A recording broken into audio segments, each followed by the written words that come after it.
Le boîtier rouge.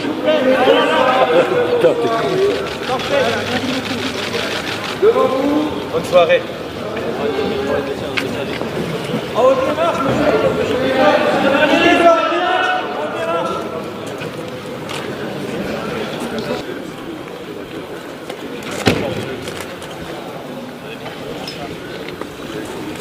Secrétaire général, s'il vous plaît. Là, s'il vous plaît. Merci, s'il vous plaît. Là. Merci beaucoup. Monsieur Barroso, s'il vous plaît. Monsieur Barroso, s'il vous plaît.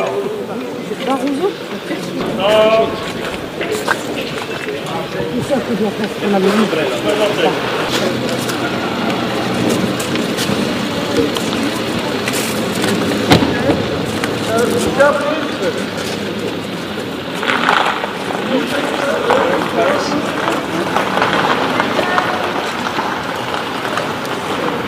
Des chaises, s'il vous plaît.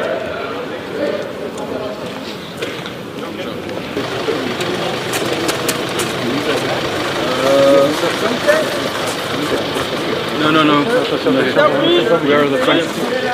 We are the French pool. Both. Both cameras? Yeah.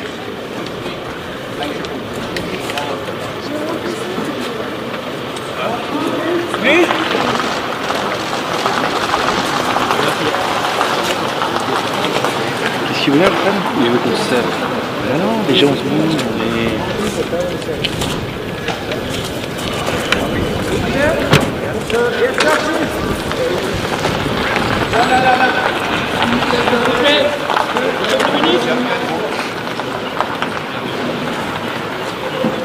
Monsieur, s'il vous plaît, monsieur le ministre, s'il vous plaît.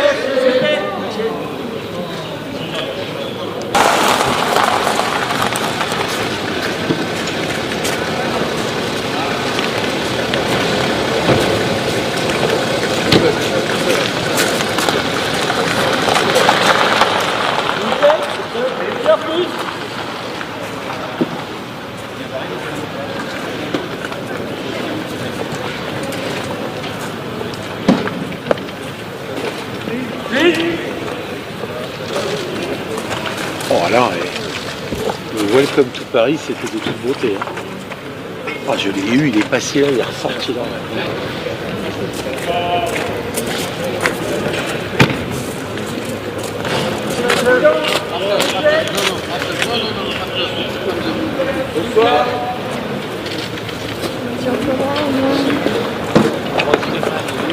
Monsieur le Président, s'il vous plaît.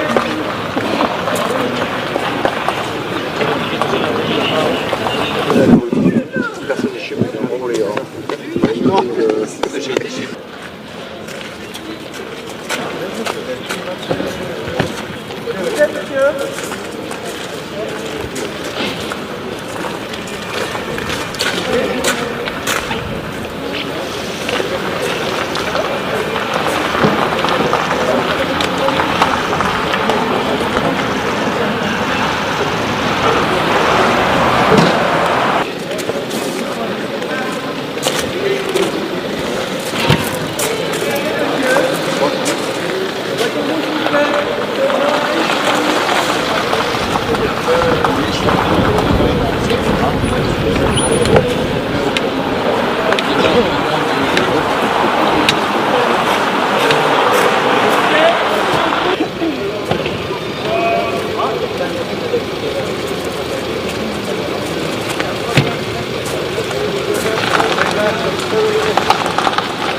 Oh, there he is.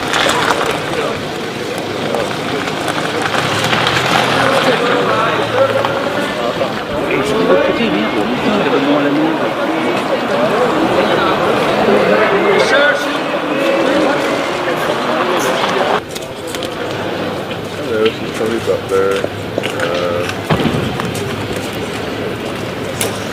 Yeah.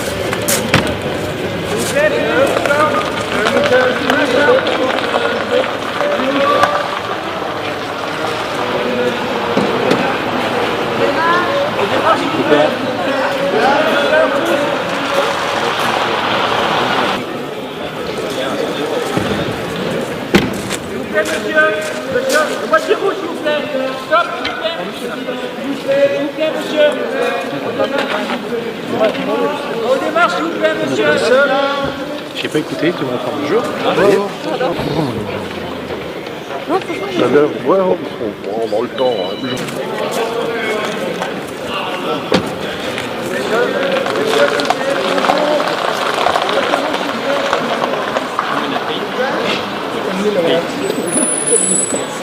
On démarre, s'il vous plaît, monsieur.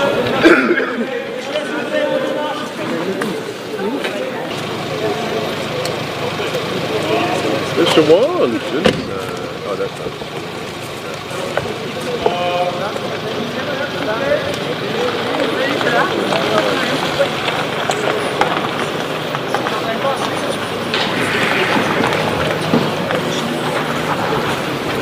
S'il vous plaît, madame. Patron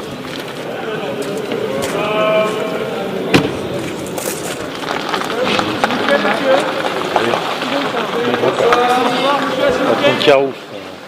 Emmanuel. On démarre, s'il vous plaît, monsieur. C'est Carrefour. Je suis à 50% de batterie. T'as combien? 50. Ah, je regarde.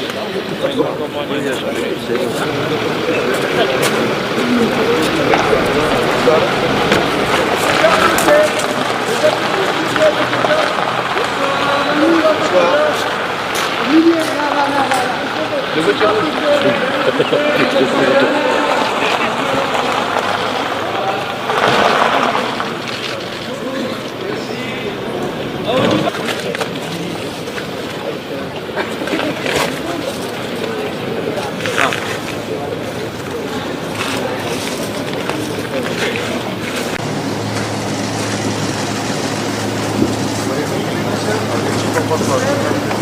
Mr. Vice President, how was your first foreign trip,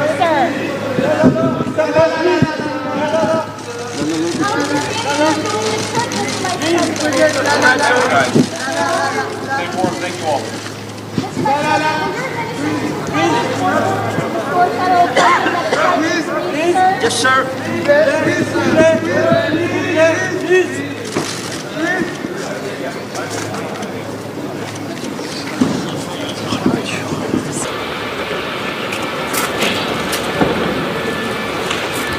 Président, s'il vous plaît. Madame la Présidente, s'il vous plaît. Stop. Stop. Le boîtier rouge, Madame la Présidente, s'il vous plaît. Le boîtier rouge. C'est bon,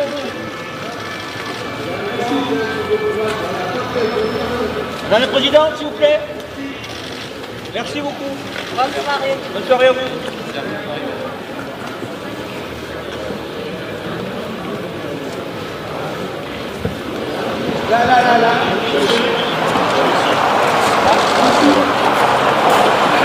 Roquette de partout, ils font un tableau, le mec il est en pare-balles machin, la main comme ça, il... Et tu chauffes la voiture s'il te plaît. Oui, t'inquiète pas.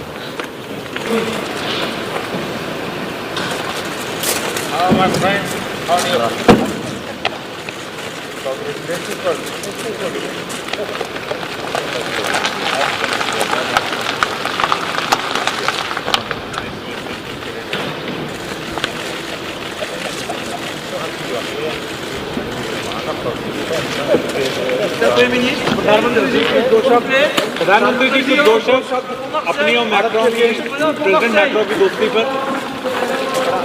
प्रधानमंत्री जी कुछ दो शब्द प्रधानमंत्री जी।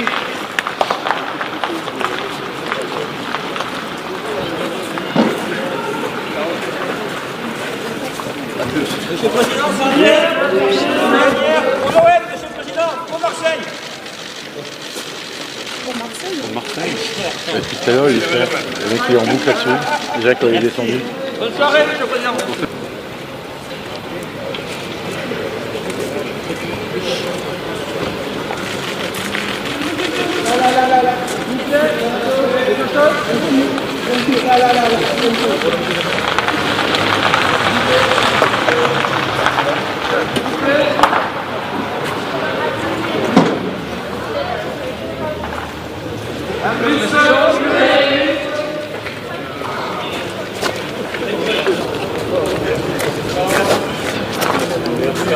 Pour l'accueil.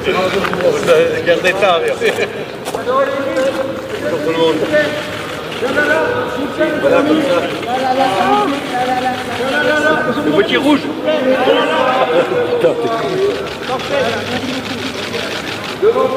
Bonne soirée.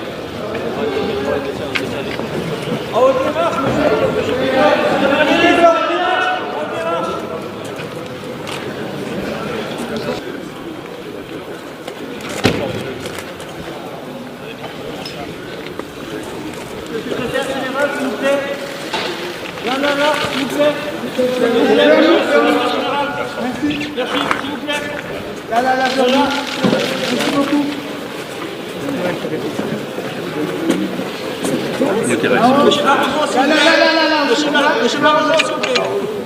Barroso? S'il vous plaît.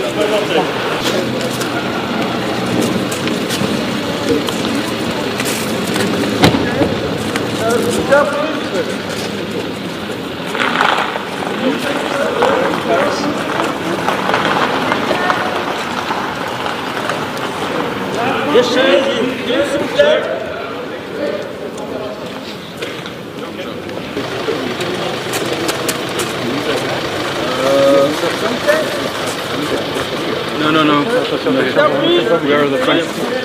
We are the French pool. Both. Both cameras? Yeah.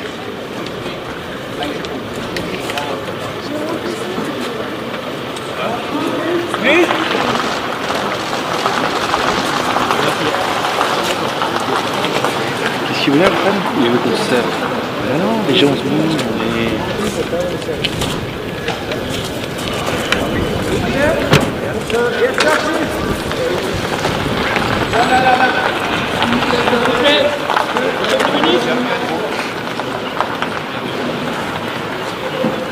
Monsieur, s'il vous plaît, monsieur le ministre, s'il vous plaît, s'il vous plaît.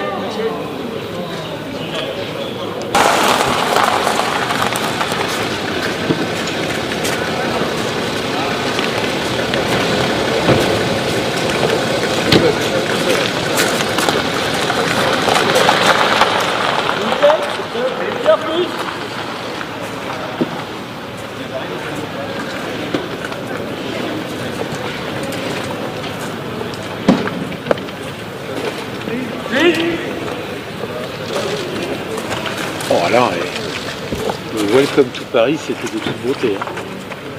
Ah, je l'ai eu, il est passé là, il est ressorti là.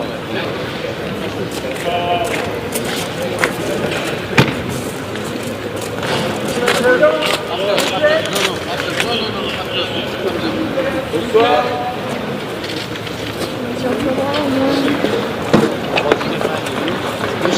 s'il vous plaît.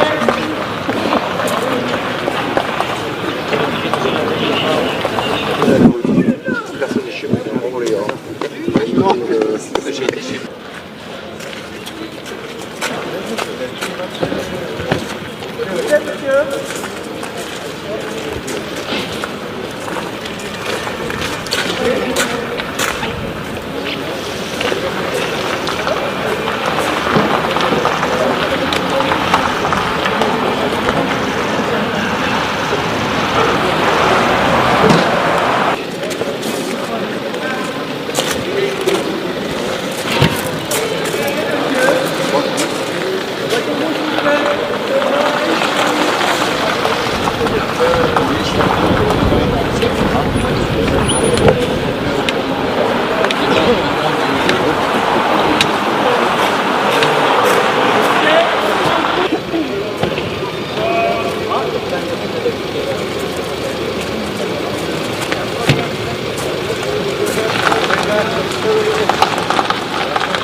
Allez, encore.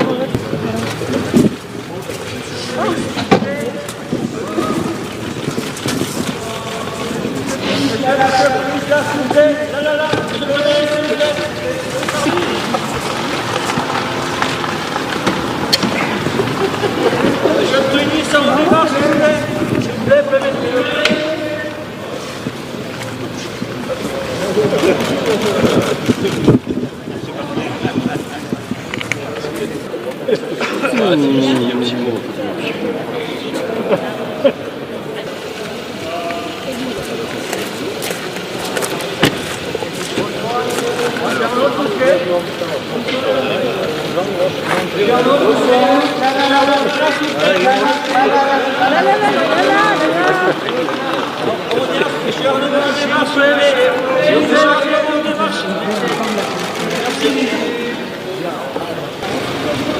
Oh, there he is.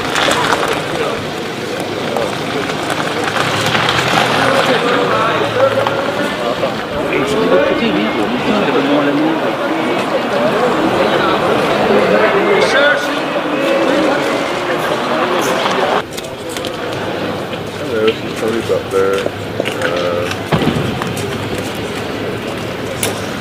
Yeah.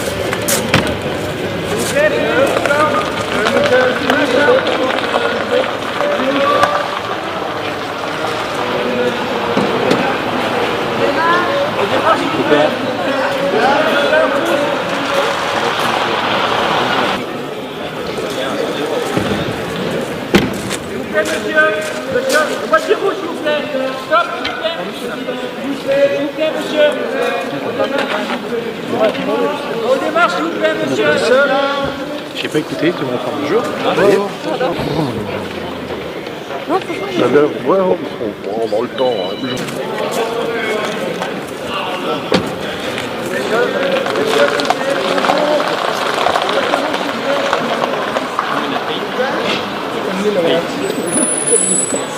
On démarre, s'il vous plaît, monsieur.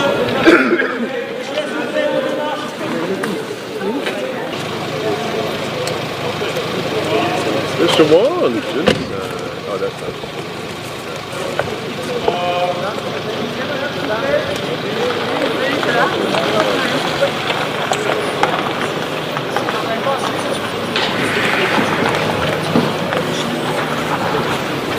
S'il vous plaît, madame.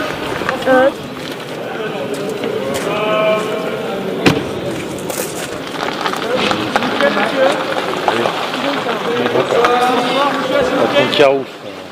Emmanuel. On démarre, s'il vous plaît, monsieur. C'est Carrefour. S'il vous plaît. Je suis à 50% de batterie. T'as combien? 50. Ah, je regarde.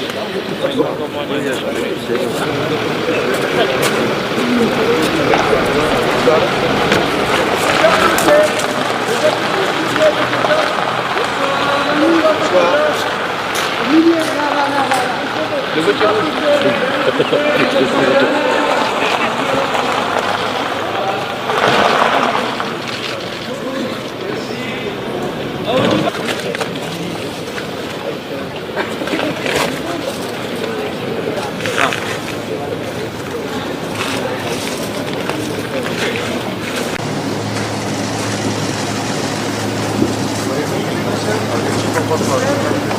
Mr. Vice President, how was your first foreign trip, sir?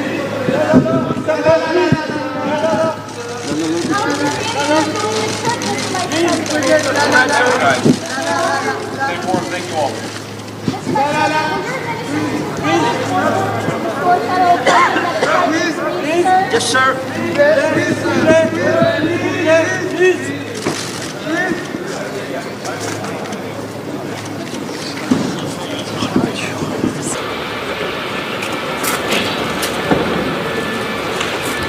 Président, s'il vous plaît. Madame la Présidente, s'il vous plaît. Stop. Stop. Le boîtier rouge, Madame la Présidente, s'il vous plaît. Le boîtier rouge. C'est bon, vous. Madame la Présidente, s'il vous plaît. Merci beaucoup. Bonne soirée. Bonne soirée à vous.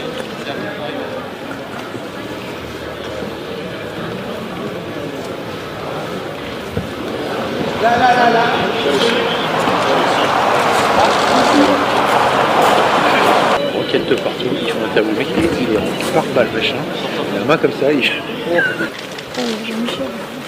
Et tu chauffes la voiture s'il te plaît. Oui, t'inquiète pas.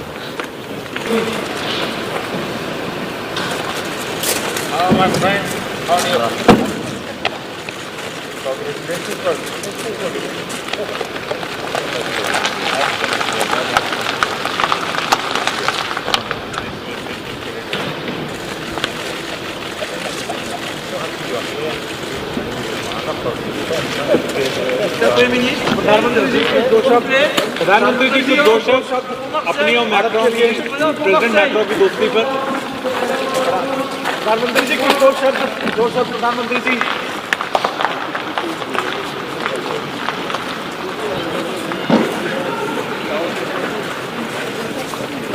Monsieur le Président, c'est pour Noël, Monsieur le Président, pour Marseille. Marseille. Depuis tout à l'heure, il est fait. Le mec il est en boucle là-dessus, déjà quand il est descendu.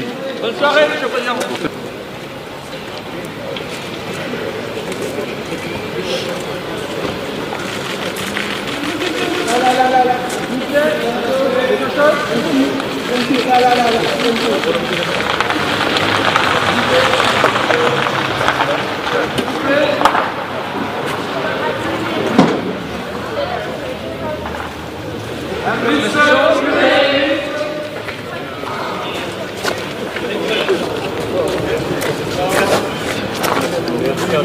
Pour l'accueil.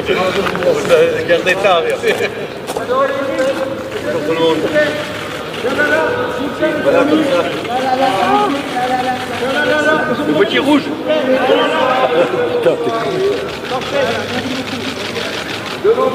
Bonne soirée.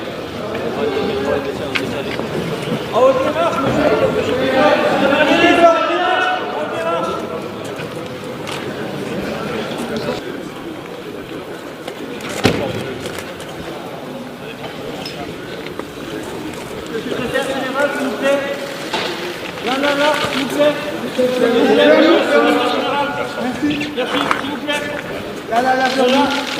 Merci beaucoup. Monsieur Barroso, s'il vous plaît. Monsieur Barroso, s'il vous plaît. Barroso? Non.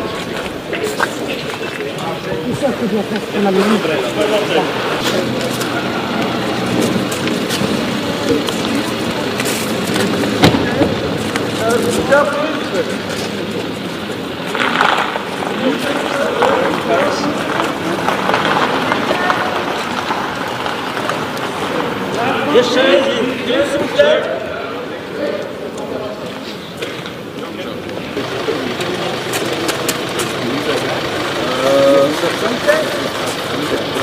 No, no, no. We are the French. We are the French pool. Both. Both cameras? Yeah.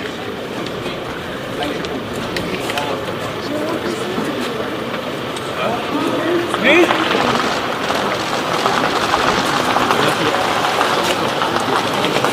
Qu'est-ce qu'il veut là, le femme? Il veut qu'on se serve. Ah non, déjà on se montre, on est...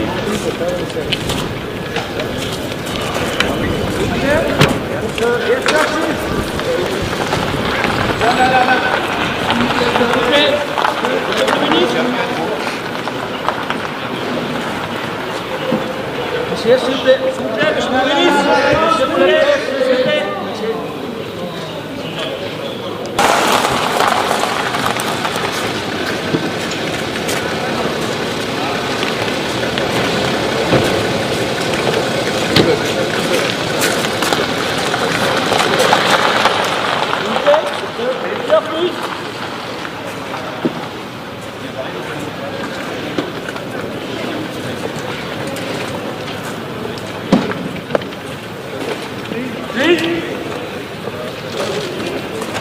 Oh là, le Welcome to Paris, c'était de toute beauté. Hein. Ah, je l'ai eu, il est passé là, il est ressorti là.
वाली frame तो एक ही हो जाएगा, ठीक ही रहेगा। जैसे अंदर मैं ही वाली अंदर जो होगा ना,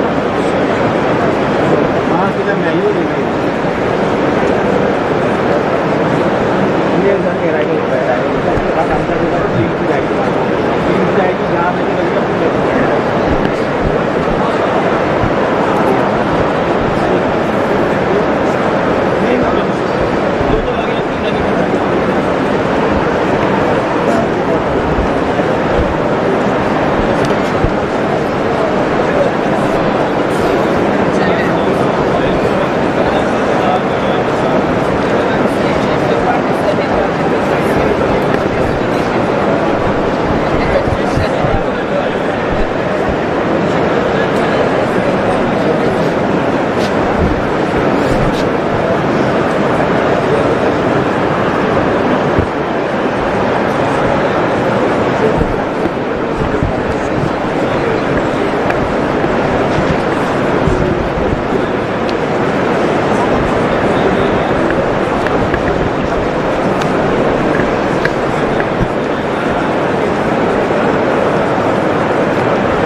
कंटिन्यूस तुम्हारे शॉर्ट में कट जाएंगे ना, अभी हम आ जाएंगे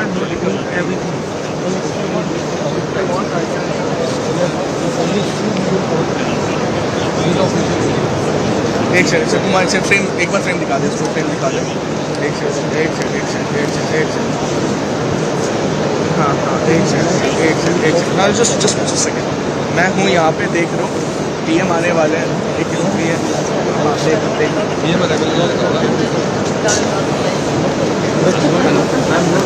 आवाज़ आ रही है? देखो पीएम आने वाले हैं अभी 5-10 मिनट में, ठीक है? हेलो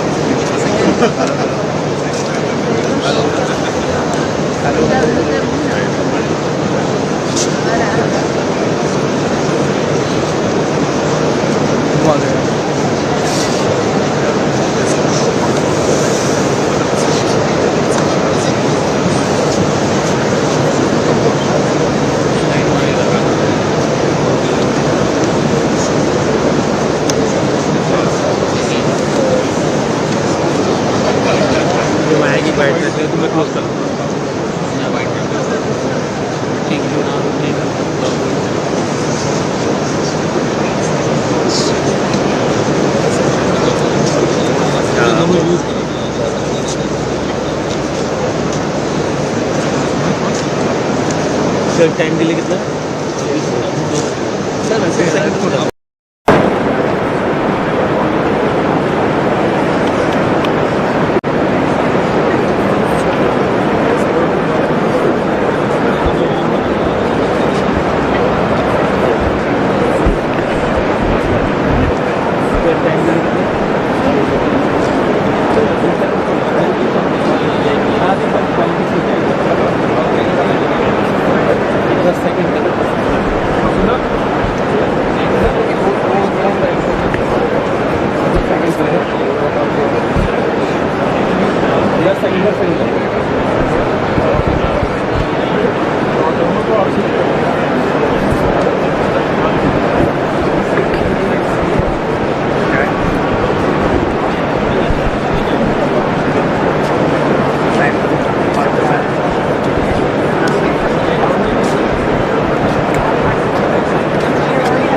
जी सर 10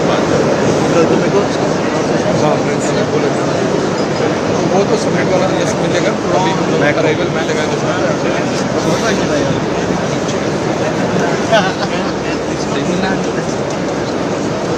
हाँ इनका प्रोडक्शन का अपना लाइव ही लगा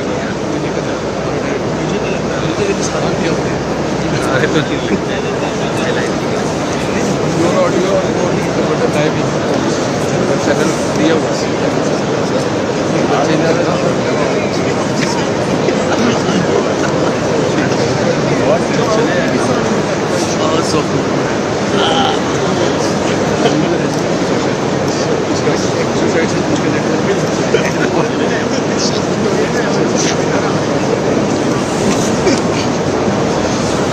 सर को देखो सर ने कितनी मोटी मोटी जैकेट पहनी बोलो उसके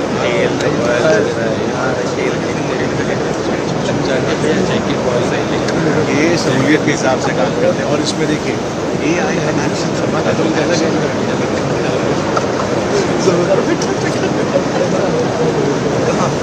ये क्या हुआ किसने काट दिया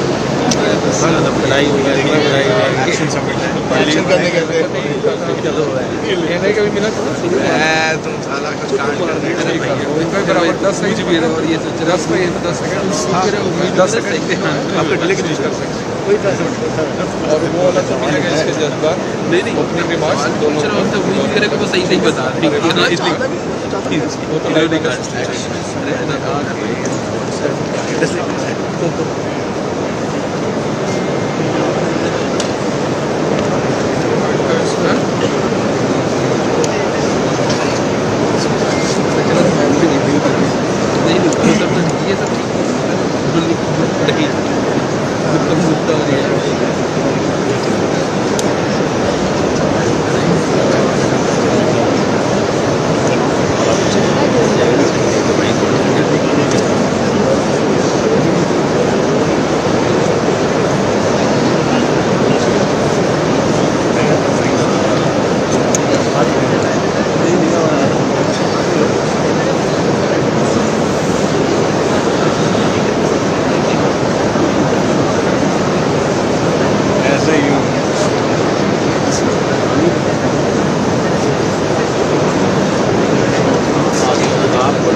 JD Vance है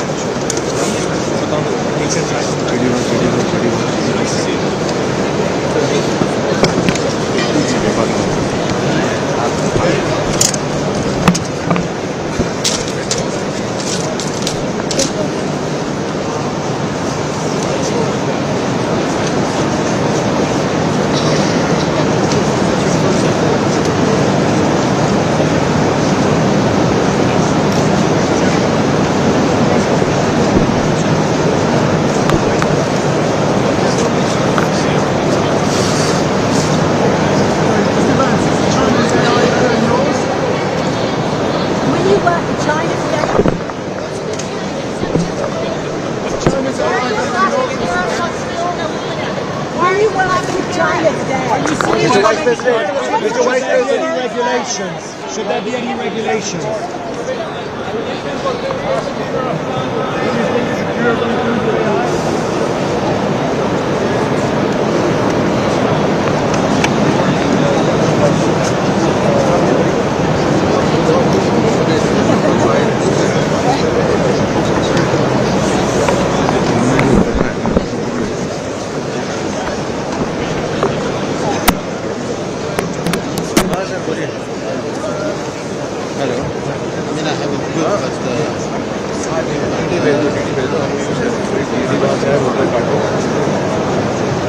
रीरूट करके दे रहे direct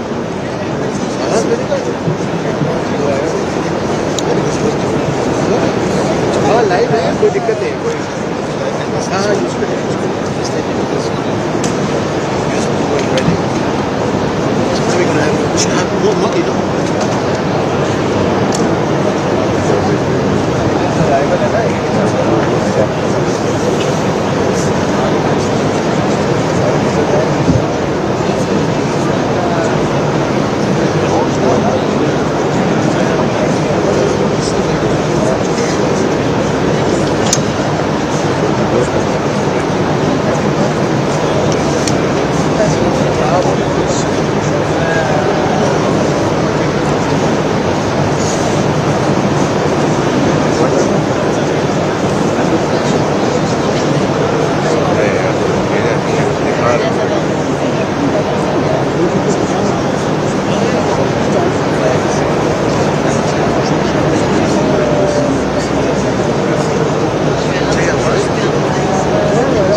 Avec ses talents, avec l'énergie et les investissements du monde entier. Thank you, friends. Thank you. Thank you. Thank you so much. Thank you.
C'est la première fois. Ça va. Merci encore. C'est que merci.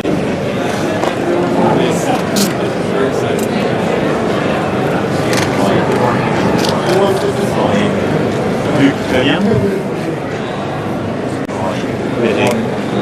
Thank you. Merci encore.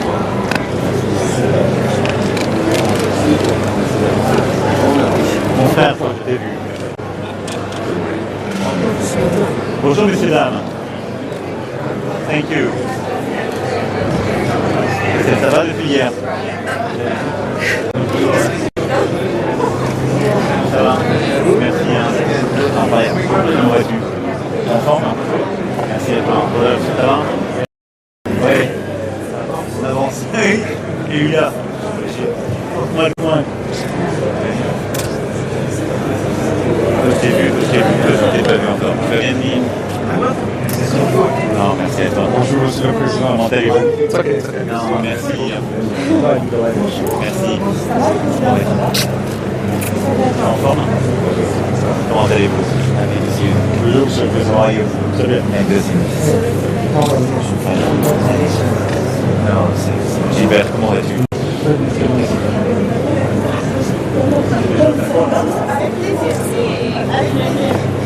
Look at the meeting with one fall there Wednesday and Sunday.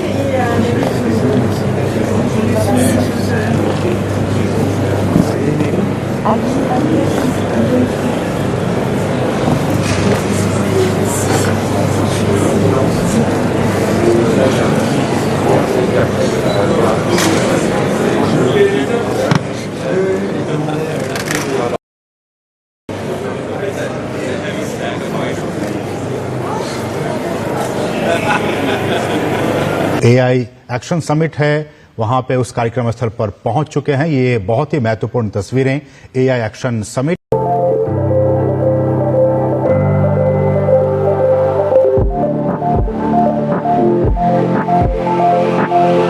Welcome to the AI Action Summit. A unique opportunity to reflect on one of the most transformative forces of our time, artificial intelligence. So much opportunity.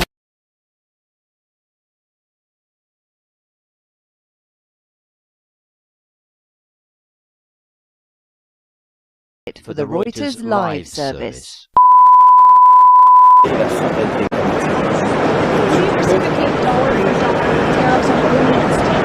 As usual, we hope that it will not come. We will work with the administration to highlight the importance of Canadian steel and aluminum to create thousands, if not millions, of jobs and support families across the United States. We have been doing things together. Ça va? Merci. Incroyable. Comment vas-tu? En forme? Merci à toi. Ça va? Oui. On avance. Et lui là. Moi le point. Je t'ai vu, je t'ai pas vu encore. Bien mis. Non, merci à toi. Bonjour, Monsieur le Président. Comment allez-vous? Non, merci. Merci. En forme? Comment allez-vous? Bonjour, Monsieur le Président. Très bien.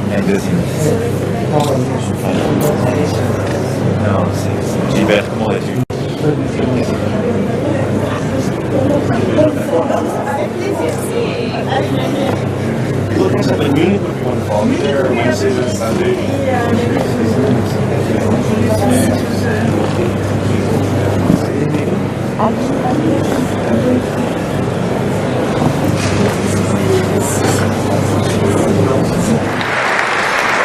Bien, mesdames, messieurs les chefs d'État et de gouvernement, mesdames, messieurs les directrices, directeurs généraux d'organisations internationales, monsieur le secrétaire général, madame la présidente de la Commission européenne, monsieur le vice-président, monsieur le vice-premier ministre, mesdames et messieurs en vos grades et qualités, chers amis, juste un mot pour vous dire combien nous sommes heureux de vous accueillir ici. Alors, hier, beaucoup d'entre vous ont pu toute la journée échanger dans ce grand palais que nous venons de restaurer et qui a été créé pour l'exposition universelle de 1900 et était en quelque sorte cette France confiante dans le progrès, la science et cette aventure extraordinaire.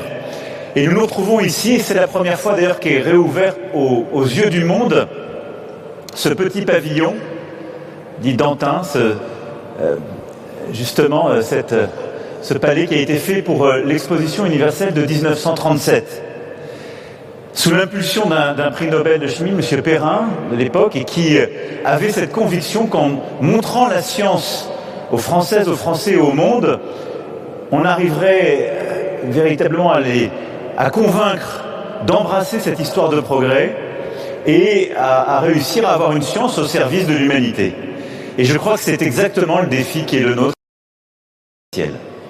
C'est-à-dire embrasser des transformations technologiques formidables, réussir à maîtriser par des capacités de calcul nouvelles, des avancées profondes, ce qu'est l'intelligence artificielle et ses implications dans beaucoup de secteurs, et le faire au service de notre humanité, dans un monde qui est bousculé par de plus en plus de crises, mais par un dialogue ouvert. Et la grande chance d'avoir aujourd'hui à la fois l'Inde, les États-Unis d'Amérique, la Chine, l'Europe, le continent africain, le continent latino-américain, d'avoir des chefs d'État, de gouvernement, des chercheurs, de la société civile, des entrepreneuses et des entrepreneurs, des investisseurs, c'est la possibilité d'avoir ce dialogue et d'essayer de suivre ce chemin et de comprendre cette science et de la mettre au service du progrès collectif.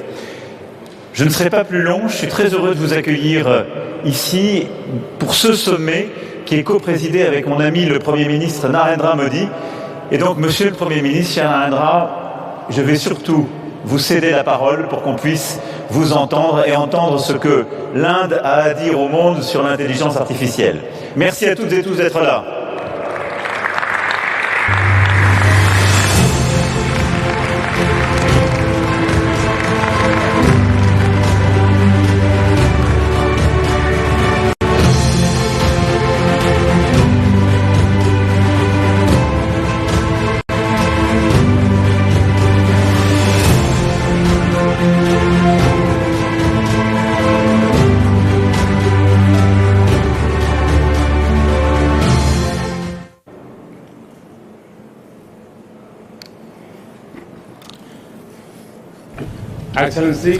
Excellences, chers amis,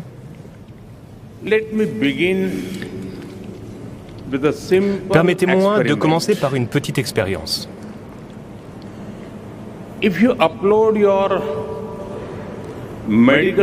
Si vous chargez vos résultats d'analyse, votre dossier médical dans une application à intelligence artificielle, eh bien, cette application pourra vous expliquer en des termes simples, sans aucun jargon compliqué, ce que les informations fournies signifient pour votre santé.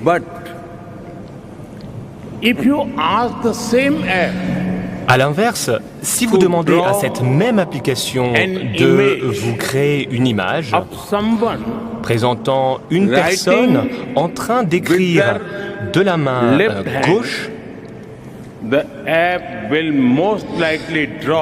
il est très fort probable que cette application vous donne une image d'une personne en train d'écrire de la main droite.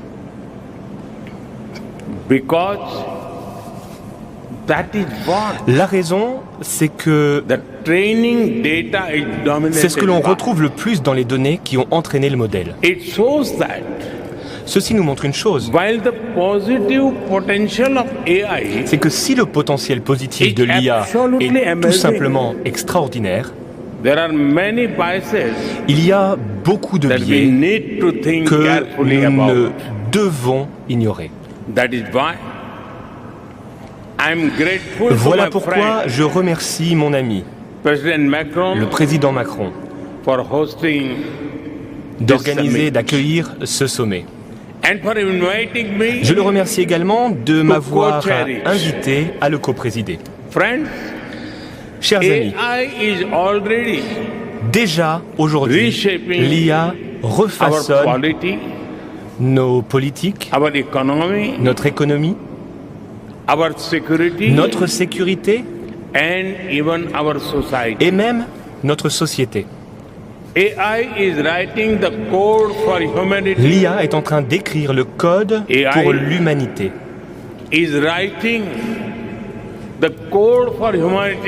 L'IA écrit le code pour l'humanité de ce nouveau siècle.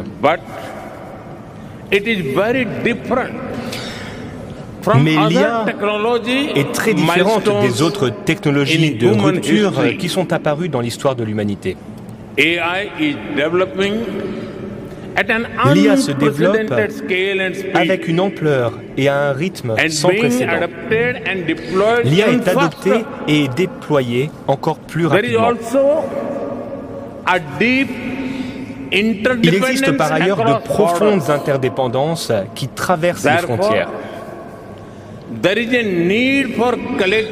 Voilà pourquoi nous devons agir collectivement à l'échelle internationale pour mettre en place gouvernance et normes qui protègent nos valeurs communes, qui traitent les risques et qui renforcent la confiance. Mais la gouvernance, ce n'est pas simplement une question de gestion de risques et de gestion de rivalité. La gouvernance, c'est également promouvoir l'innovation et déployer les innovations pour le bien commun. Nous devons donc entreprendre une réflexion approfondie, ainsi qu'un dialogue sur l'innovation et la gouvernance. La gouvernance, c'est également garantir un accès universel en particulier dans l'hémisphère sud. C'est dans le sud, dans cette région du monde, que les capacités manquent le plus. Que ce soit les capacités de calcul, les talents, les données, ou même les ressources financières. Chers amis, l'IA peut nous aider à transformer des millions de vies en améliorant la santé, l'éducation, l'agriculture et bien d'autres domaines encore. L'IA peut nous aider à créer un monde dans lequel le chemin vers les objectifs de développement durable devient plus facile et plus rapide. Pour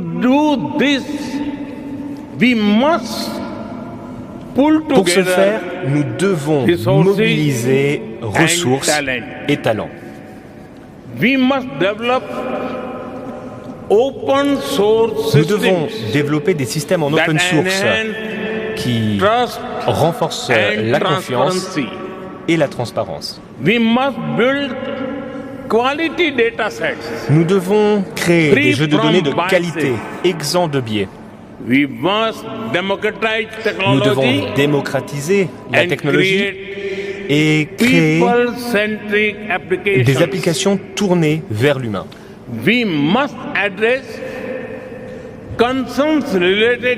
Nous devons répondre aux préoccupations liées à la cybersécurité, à la désinformation et aux deepfakes. Nous devons par ailleurs nous assurer que la technologie soit ancrée dans des écosystèmes locaux. C'est comme cela qu'elle pourra être efficace et utile. Chers amis, la destruction de l'emploi est la principale crainte liée à l'IA. Mais nous l'avons vu dans l'histoire. L'histoire a montré que la technologie ne fait pas disparaître le travail. La nature du travail évolue et de nouveaux types d'emplois sont créés. Nous devons investir dans la montée en compétences et dans la reconversion de nos citoyens pour qu'ils soient prêts à faire face à un avenir éclairé par l'IA. Chers amis, il ne fait aucun doute que l'intensité énergétique de l'IA est un enjeu majeur.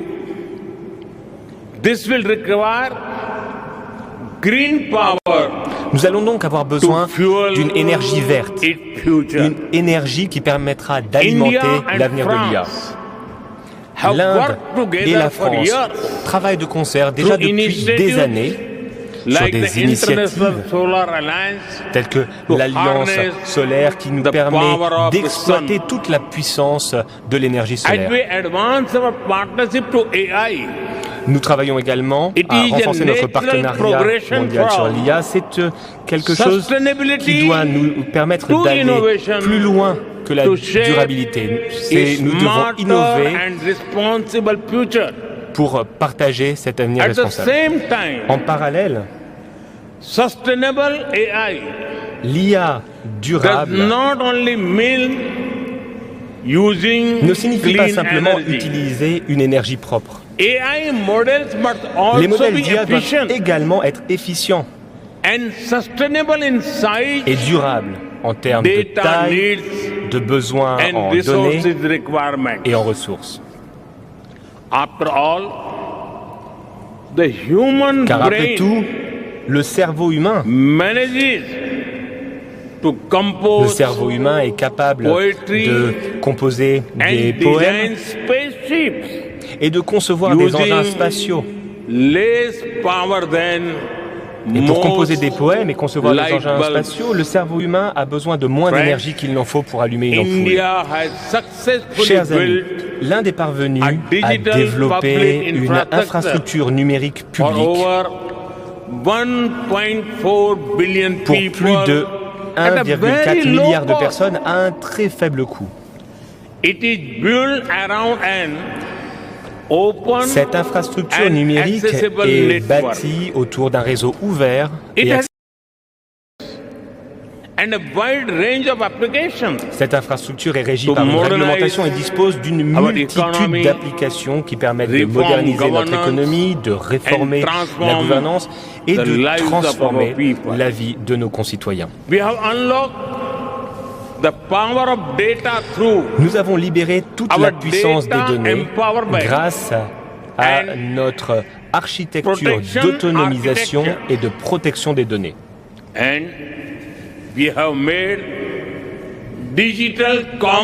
Par ailleurs, nous avons rendu le e-commerce démocratique et accessible à toutes et à tous. C'est cette vision que l'on retrouve à la base de la mission nationale de l'Inde pour l'intelligence artificielle. Et c'est pourquoi, durant notre présidence du G20, nous avons développé un consensus pour exploiter l'IA de manière responsable, pour le bien et pour tous.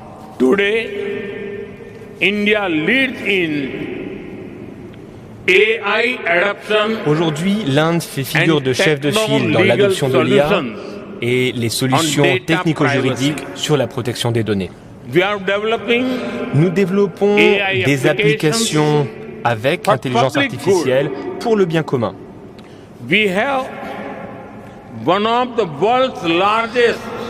L'Inde dispose de l'un des plus grands viviers de talents en IA au monde.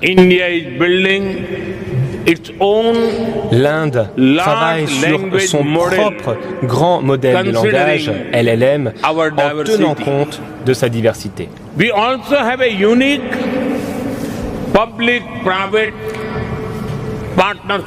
Nous avons également un modèle de partenariat public-privé sans pareil qui nous permet de mobiliser des ressources telles que la puissance de calcul. Il est disponible pour nos startups, pour les chercheurs, à un prix abordable. Par ailleurs, l'Inde est prête à partager son expérience et son savoir-faire pour s'assurer que l'avenir avec l'IA soit à la fois bon et partagé. Chers amis, nous sommes aujourd'hui à l'aune d'une nouvelle ère, l'ère de l'IA qui déterminera l'avenir de l'humanité. Certains craignent que les machines deviennent plus intelligentes que nous.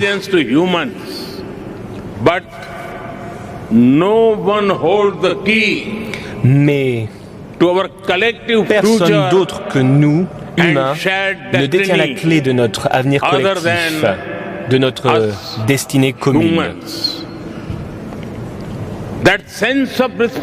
Ce sentiment de responsabilité doit nous guider. Merci.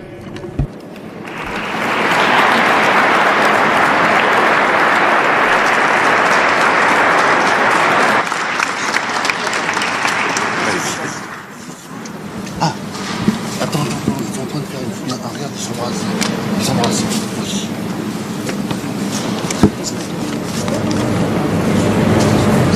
Voilà, là, en fait,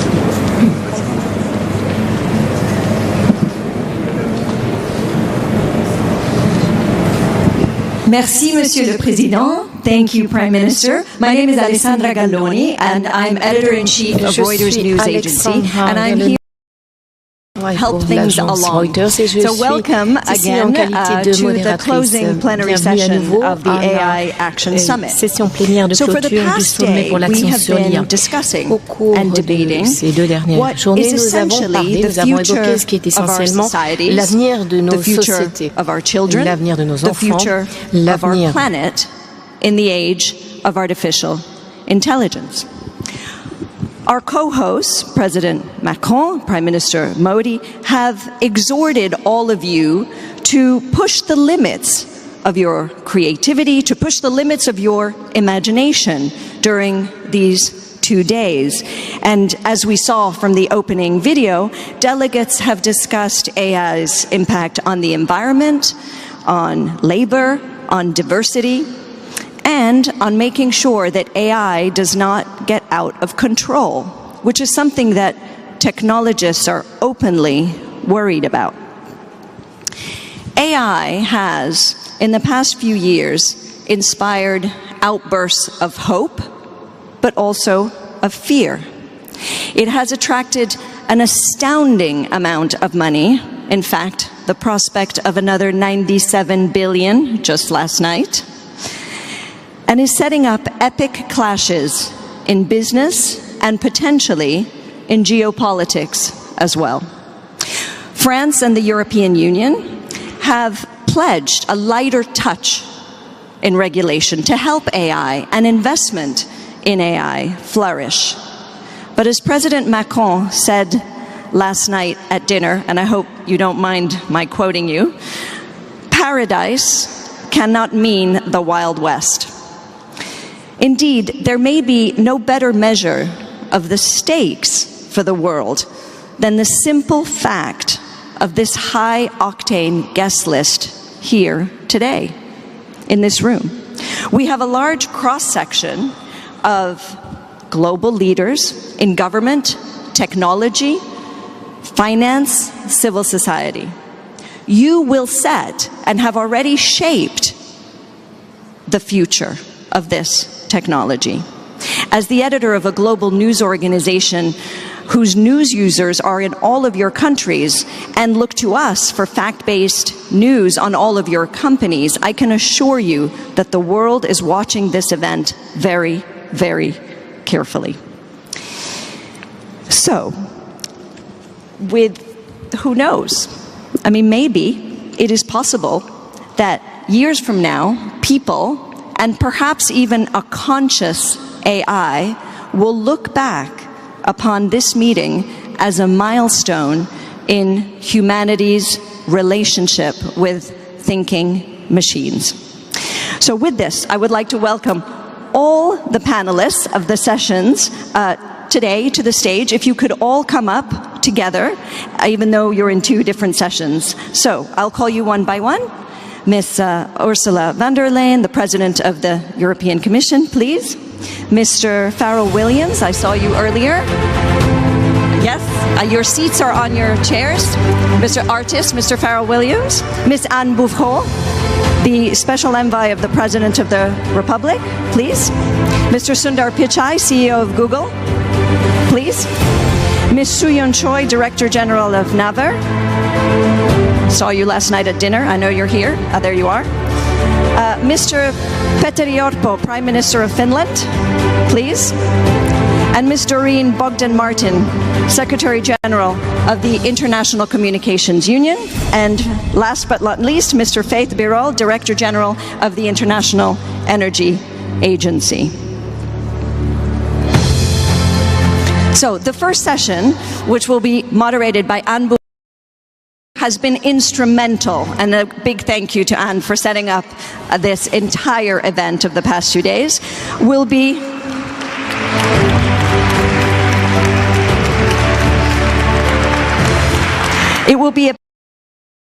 the opportunities of AI. So with that, Anne, over to you.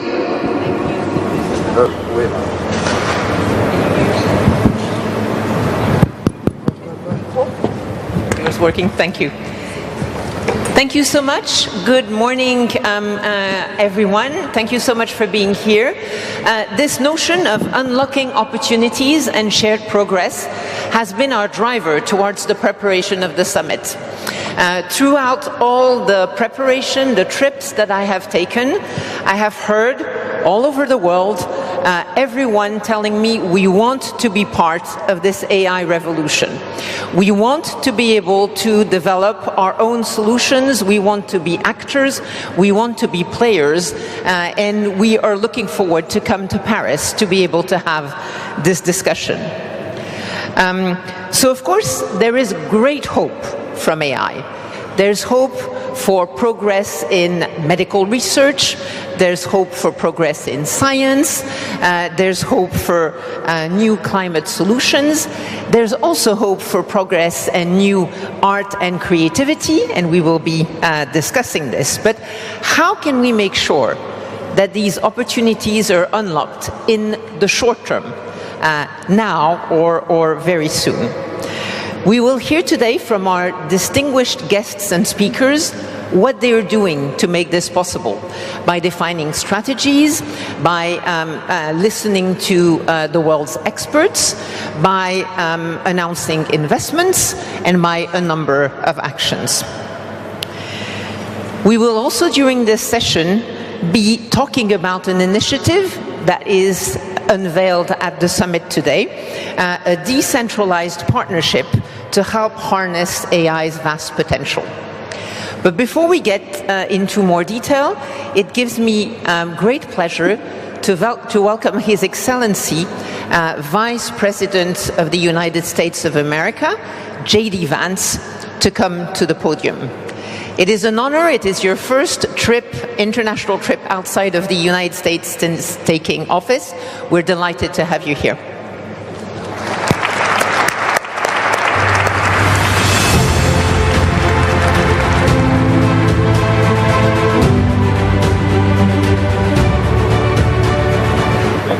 The kind introduction, and I want to start by thanking President Macron for hosting the event and, of course, for the lovely dinner last night.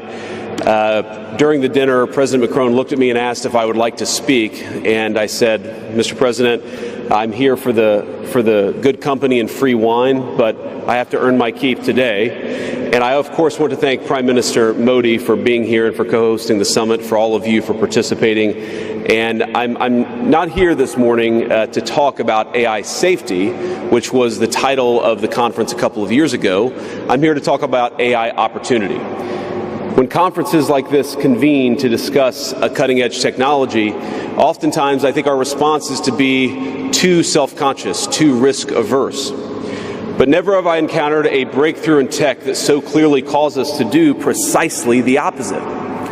Now, our administration, the Trump administration, believes that AI will have countless revolutionary applications in economic innovation, job creation, national security, healthcare, free expression, and beyond. And to restrict its development now will not only unfairly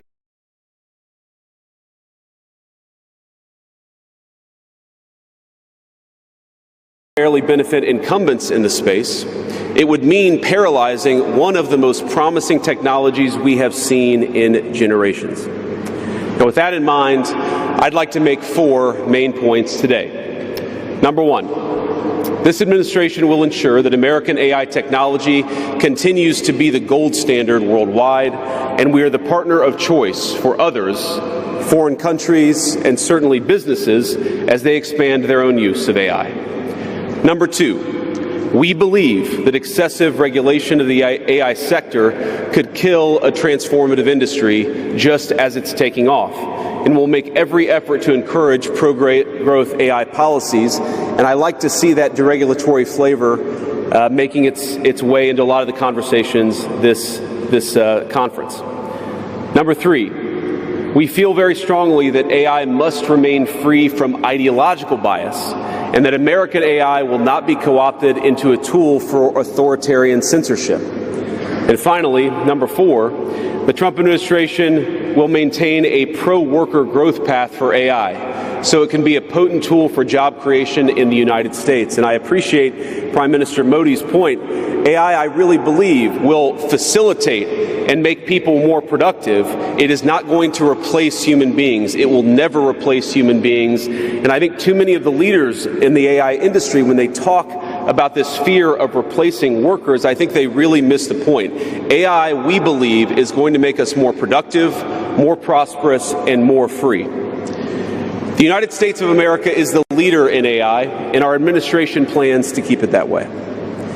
The U.S. possesses all components across the full AI stack, including advanced semiconductor design, frontier algorithms, and, of course, transformational applications. Now, the computing power this stack requires is integral to advancing AI technology. And to safeguard America's advantage, the Trump administration will ensure that the most powerful AI systems are built in the U.S. with American-designed and manufactured chips. Now, just because we're the leader doesn't mean we want to or need to go it alone, of course. And let me be emphatic about this point.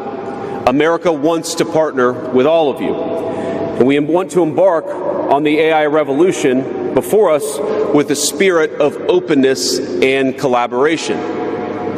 But to create that kind of trust, we need international regulatory regimes that fosters the creation of AI technology rather than strangles it. And we need our European friends in particular to look to this new frontier with optimism rather than trepidation.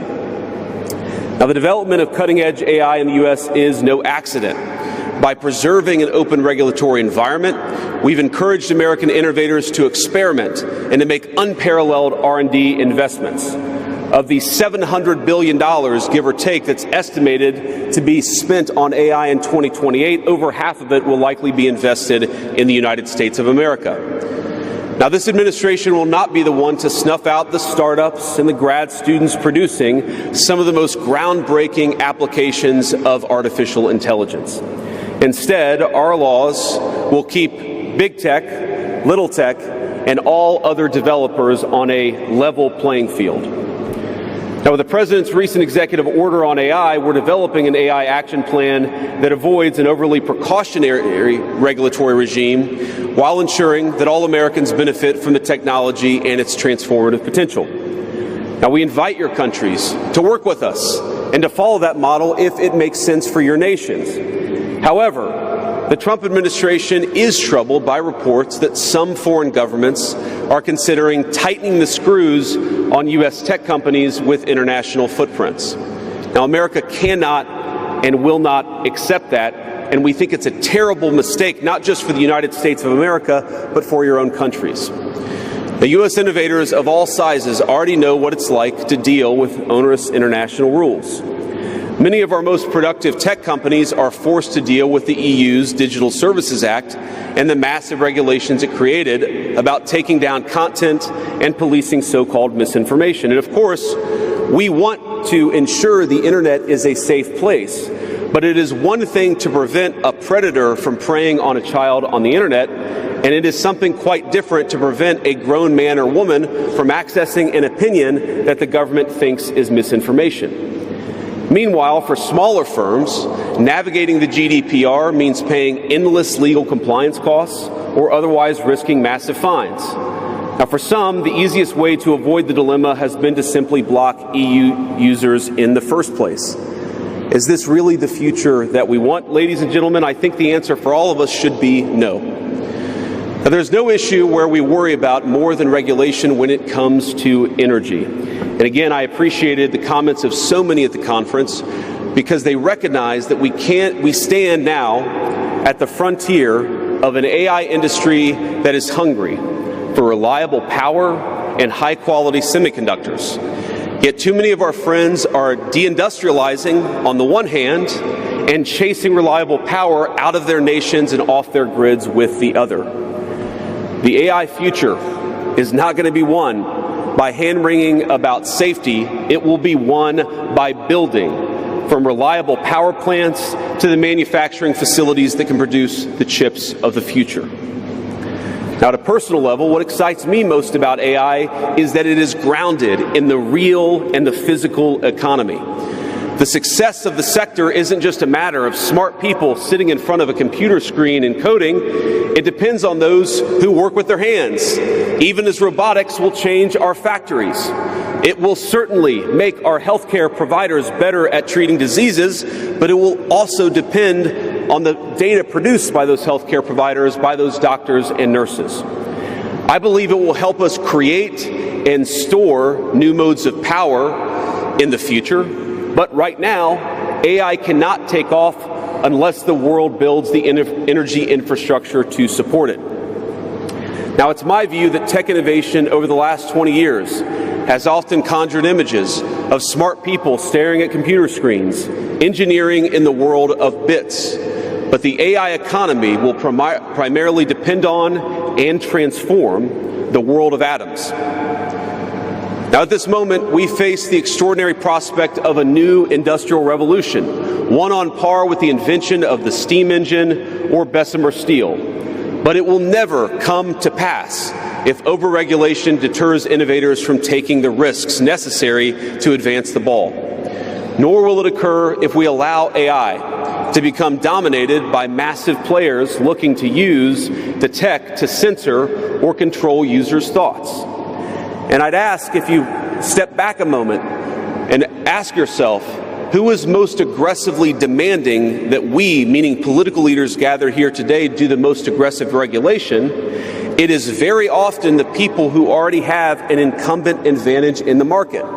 And when a massive incumbent comes to us asking us for safety regulations, we ought to ask whether that safety regulation is for the benefit of our people or whether it's for the benefit of the incumbent.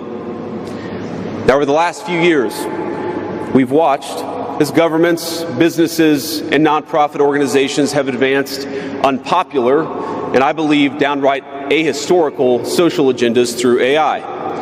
In the U.S., we had AI image generators trying to tell us that George Washington was black or that America's doughboys in World War I were in fact women. Now, we laugh at this now, and of course it was ridiculous, but we have to remember the lessons from that ridiculous moment. And what we take from it is that the Trump administration will ensure that AI systems developed in America are free from ideological bias and never restrict our citizens' right to free speech. We can trust our people to think, to consume information, to develop their own ideas, and to debate with one another in the open marketplace of ideas. Now, we've also watched as hostile foreign adversaries have weaponized AI software to rewrite history, surveil users, and censor speech. This is hardly new, of course. As they do with other tech, some authoritarian regimes have stolen and used AI to strengthen their military, intelligence, and surveillance capabilities, capture foreign data, and create propaganda to undermine other nations' national security. I want to be clear. This administration will block such efforts, full stop. We will safeguard American AI and chip technologies from theft and misuse, work with our allies and partners to strengthen and extend these protections, and close pathways to adversaries attaining AI capabilities that threaten all of our people. And I would also remind our international friends here today that partnering with such regimes, it never pays off in the long term. From CCTV to 5G equipment, we're all familiar with cheap tech in the marketplace that's been heavily subsidized and exported by authoritarian regimes. But as I know, and I think some of us in this room have learned from experience, partnering with them means chaining your nation to an authoritarian master that seeks to infiltrate, dig in, and seize your information infrastructure. Should a deal seem too good to be true, just remember the old adage that we learned in Silicon Valley: if you aren't paying for the product, you are the product. Finally, this administration wants to be very clear about one last point. We will always center American workers in our AI policy. We refuse to view AI as a purely disruptive technology that will inevitably automate away our labor force. We believe, and we will fight for policies that ensure that AI is going to make our workers more productive, and we expect that they will reap the rewards with higher wages, better benefits, and safer and more prosperous communities. From law to medicine, manufacturing, the most immediate applications of AI almost all involve supplementing, not replacing, the work being done by Americans. Now, combined with this administration's worker-first approach to immigration, we believe that a U.S. labor force prepared to use AI to its fullest extent will instead attract the attention of businesses that have offshored some of these roles. To accomplish this, the administration will make sure that America has the best trained workforce in the world. Our schools will teach students how to manage, how to supervise, and how to interact with AI-enabled tools as they become more and more a part of our everyday lives. And as AI creates new jobs and industries, our government, businesses, and labor organizations have an obligation to work together to empower the workers, not just of the United States, but all over the country, all over the world. To that end, for all major AI policy decisions coming from the federal government, the Trump administration will guarantee American workers a seat at the table, and we're very proud of that. Now, I've taken up enough of your time, so I'd like to close with just a quick story. This is a beautiful country, President Macron, and I know that you're proud of it and should be. And yesterday, as I was touring Les Invalides with General Gravette with my 3 kids, he was kind enough to show me the sword that belonged to America's dearest international friend from our own revolution, of course, the Marquis de Lafayette. He let me hold the sword, but of course he made me put on the white gloves beforehand. And it got me thinking of this country, France, and of course of my own country, and of the beautiful civilization that we have built together with weapons like that saber. Weapons that are dangerous in the wrong hands, but are incredible tools for liberty and prosperity in the right hands. I couldn't help but think of the conference today. If we choose the wrong approach on other things that could be conceived of as dangerous, things like AI, and choose to hold ourselves back, it will alter not only our GDP or the stock market, but the very future of the project that Lafayette and the American founders set off to create. Now, this doesn't mean, of course, that all concerns about safety go out the window, but focus matters. And we must focus now on the opportunity to catch lightning in a bottle, unleash our most brilliant innovators, and use AI to improve the well-being of our nations and their peoples. With great confidence, I can say it is an opportunity that the Trump administration will not squander. And we hope everyone convened here today feels exactly the same. Thank you, and God bless you all. Thank you. Thank you very much for your comments. I would now like, it gives me great honor to call to the podium Her Excellency President of the European Commission, Ursula von der Leyen.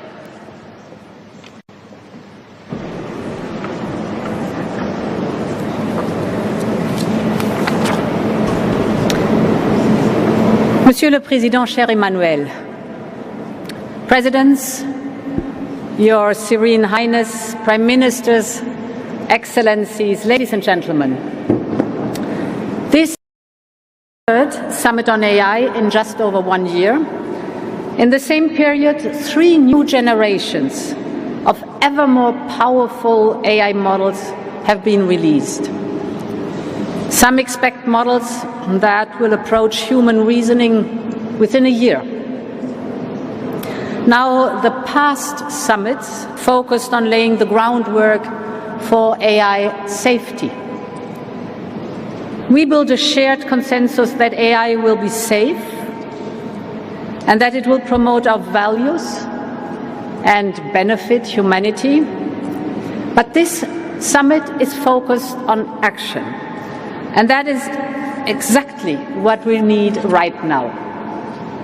The time has come for us to formulate a vision of where we want AI to take us as a society and as humanity. And then we need to act and accelerate Europe in getting there.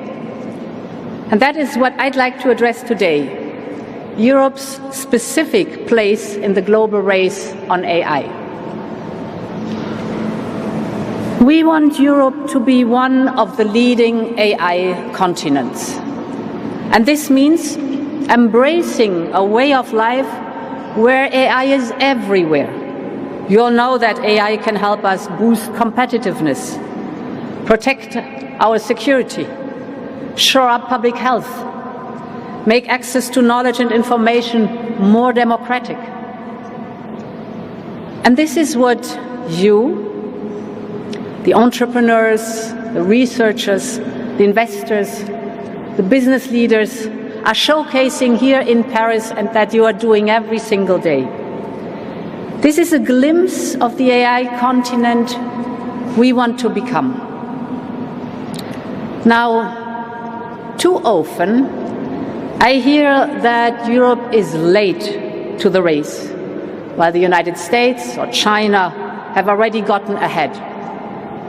I disagree, because the AI race is far from being over. Truth is, we're only at the beginning. The frontier is constantly moving. Global leadership is still up for grabs. And behind the frontier lies the whole world of AI adoption. AI has only just begun to be adopted in the key sectors of our economy and for the key challenges of our times. And this should be Europe's focus. Bringing AI to industry-specific applications and harness its power for productivity and for people. And this is where Europe can truly lead the race. So Europe has everything to gain. But of course we need our own distinctive approach to artificial intelligence. Too often I have heard that we should replicate what others are doing and run after their strengths. I think that instead we should invest in what we can do best and build our own strengths here in Europe. Our own strengths are our science and technology mastery that we have given to the world. As this summit shows, there's a distinct European brand of AI. It is already driving innovation and adaptation, and it is picking up speed. So, what are the main features? First, European AI focuses on AI adoption in complex applications, using our unique industrial and manufacturing data and know-how. Second, European AI is cooperative. It brings talents together from different countries, from different sectors, from different backgrounds. It is that same spirit of our collaborative approach to science which has produced many a breakthrough and a huge pool of talent. Just think about Horizon Europe. And third, European AI embraces the power of open source. And open source can spread much faster along with proprietary systems. It is for all these reasons that the AI startup scene in Europe is booming. The number of unicorns has increased by 10 times in just a few years. So this European brand of open innovation is showing results. But now it needs to be supercharged. It needs to get a push. And this is why it's the right place to be here at this AI Action Summit. We will act in two ways. First, we want to accelerate innovation. Europe has some of the world's fastest public supercomputers. We're now putting them at the service of our best startups and our best scientists so they can forge the AI we need. They can test their model. They can train their model on our supercomputers. In just a few months, we've set up a record of 12 AI factories. And we're investing 10 billion euros in them. And this is not a promise. This is happening right now. And it is the largest public investment in AI in the world. So this will unlock over 10 times more private investment. Our goal is that every company, not only the big players, can access the computing power they need. We want AI developers to compete based on how innovative they are, not just on their access to chips or the size of their financial firepower. And now we are also bringing AI factories to the next level, to AI gigafactories, very large data and computing infrastructure for very large models. We want to replicate the success story of the CERN in Geneva. As you all know, CERN hosts the largest particle accelerator in the world, and it allows the best and the brightest minds in the world to work together. And we want the same to happen in our AI gigafactories. We provide the infrastructure for large computational power. Researchers and entrepreneurs and innovators will be able to join forces. Talents of the world are welcome. Industries will be able to collaborate and federate their data. We're creating safe space for them, just take the European health data space. Because yes, AI needs competition, but AI also needs collaboration. And AI needs the confidence of the people and has to be safe. And actually, this is the purpose of the AI Act, to provide for one single set of safe rules across the European Union, 450 million people, instead of 27 different national regulations and safeties in the interest of business. At the same time, I know that we have to make it easier and we have to cut red tape, and we will. Finally, computational power requires immediate, substantial financial capital from both public and private. In this context, I welcome the European AI Champions initiative that pledges 150 billion euros from providers, investors, and industry. And today I can announce that with our Invest AI initiative, we can top up by 50 billion euros. So thereby, we aim to mobilize a total of 200 billion euros for AI investment in Europe. We will have a focus on industrial and mission-critical applications. It will be the largest public-private partnership in the world for the development of trustworthy AI. And finally, cooperative AI can be attractive well beyond Europe, including our partners in the Global South. And in this spirit, we fully support the AI Foundation that is being launched today. AI can be a gift to humanity, but we must make sure that its benefits are widespread and that its benefits are accessible to all. We want AI to be a force for good. We want an AI where everyone collaborates and everyone benefits. This is our path. This is our European path. Thank you very much for your attention.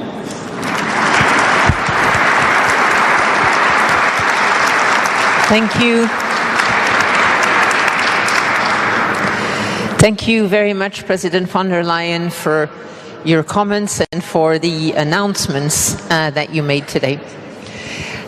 It gives me great pleasure to continue this discussion on unlocking opportunities. And we've discussed the opportunities that we tend to speak about a lot in health, in a number of sectors. Let me maybe start by one of the not so obvious ones. Let's start with arts and creative industries. First of all, we have dedicated during this AI week a whole weekend to this topic of AI and art and culture. We have had both wonderful creations showcased by artists, but also discussions about the challenges that lie between AI and creation, because it's not always something that comes as the first example of benefits of AI. With us today we have Farah Williams. We're delighted to have you here. You're an extraordinarily creative artist, and so who better than you could share a few thoughts about AI and creativity. Farah, please. Thank you. Thanks for having me. I don't know how you guys do this with the thing in the ear.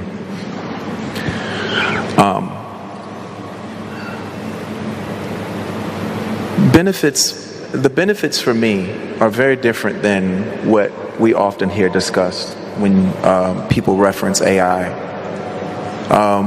Most of the time when we hear about AI, we hear mostly fears. It's going to take our jobs, it's going to take your job, it's going to take this, it's going to take that. And it's interesting to me because, you know, as we think about the preparedness for AI, we're worried about what it's going to do, but you have to remember who and what is going to be using it and for what reasons. People will need to use AI. They're going to need jobs. There will be jobs there for them. Will there be some jobs that people lose? Sure. But I think if you're gonna be prepared for AI, then you have to be prepared for AI. Me personally, I see it like I think we have our fears miscasted in the wrong areas. Like, I don't think we should be fearful of what AI is going to do. What we should do, you know, in this whole AI race, what we need to remember is the human race. Because it's humans that are essentially going to be using the AI, and it's what they're going to do. You know, are they people with good conduct or bad conduct? Are they people with great ideas, inspiration, and innovation, or is it criminals? Right? I think we need to work on ourselves. And I think if we can get ourselves in a good place, humming like an engine, then when AI really truly penetrates regular everyday society and community lives, I think it's going to be fine, because people will have the right ideas about how we use it. It, in my opinion, you know, it's just like alcohol or a car or firearms. Believe it or not, it takes responsibility. Alcohol in the wrong in the wrong hands is a problem. A car in the hands of someone who is too young and inexperienced to drive it could be life-threatening. AI is no different. It's who's using it and what the intention is what I think we need to think about first and foremost. Do you use AI for some of to help you create, or do you just use it in daily life, or do you just not use it? Well, that's the other thing too. You know, people talk about like creatives using AI. We wouldn't use AI to help us write a song. Well, then what would we do? Right? AI is much more like worker bee, minutia, are the ways that we would use it. Other people would use it in a computational way, you know, in some lab or, you know, maybe an organization set up in some sort of, with tech, would use it in a completely different way. But the way that we would use it would be much more like utility. It wouldn't replace creativity. I just think that there's just too much fear around it.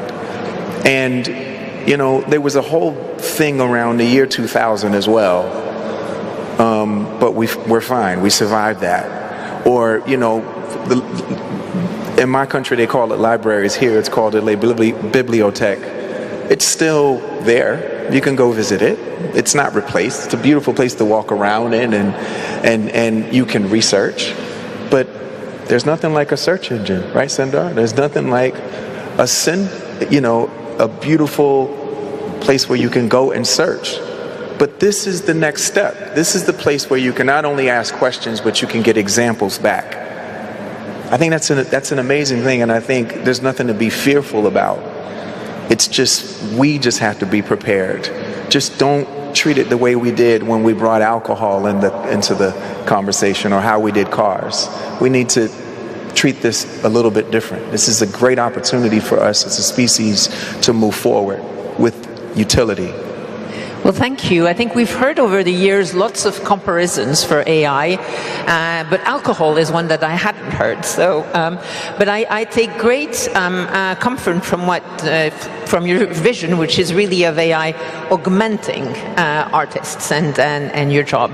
Maybe I can ask a question of Sundar Pichai. We're delighted to have you here. I've heard you speak about risks of AI, but also about the way it can help augment communities, for example. So what are your thoughts on this and on the opportunities and how we can unlock them in AI?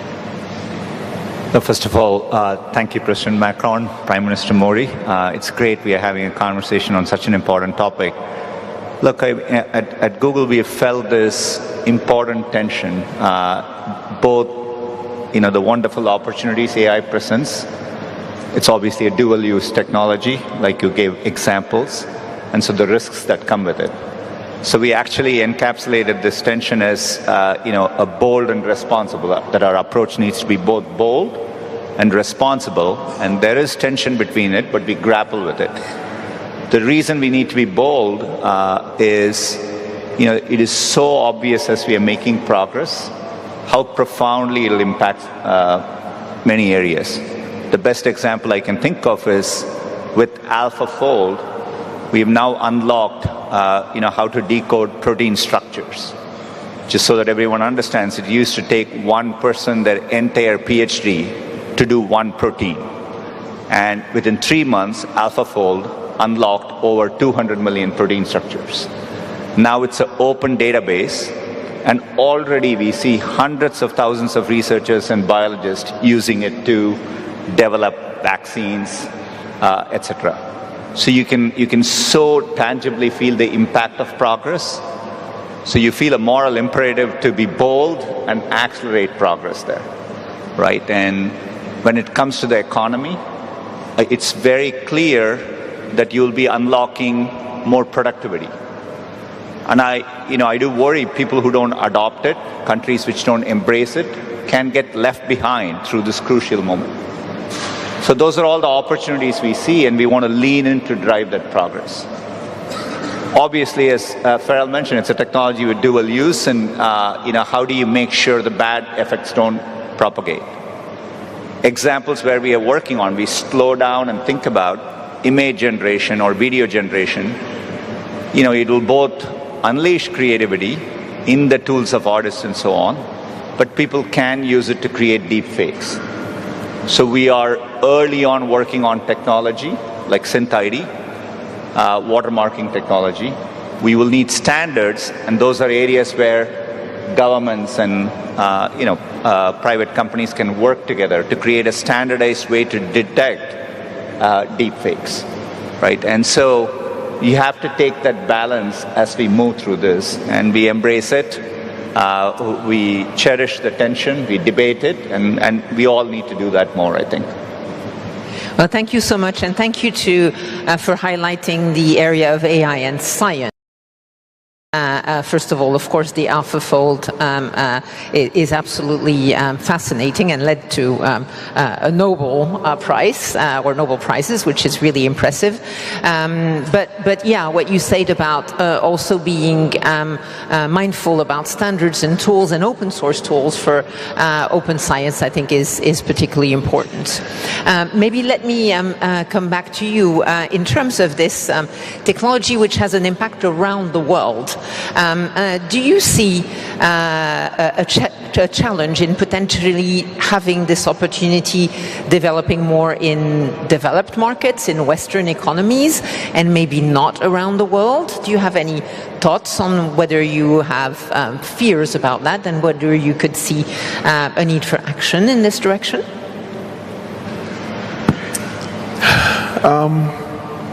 You know, first of all, I never got a chance to say thank you for having me here, so thank you guys, and it's nice to be here.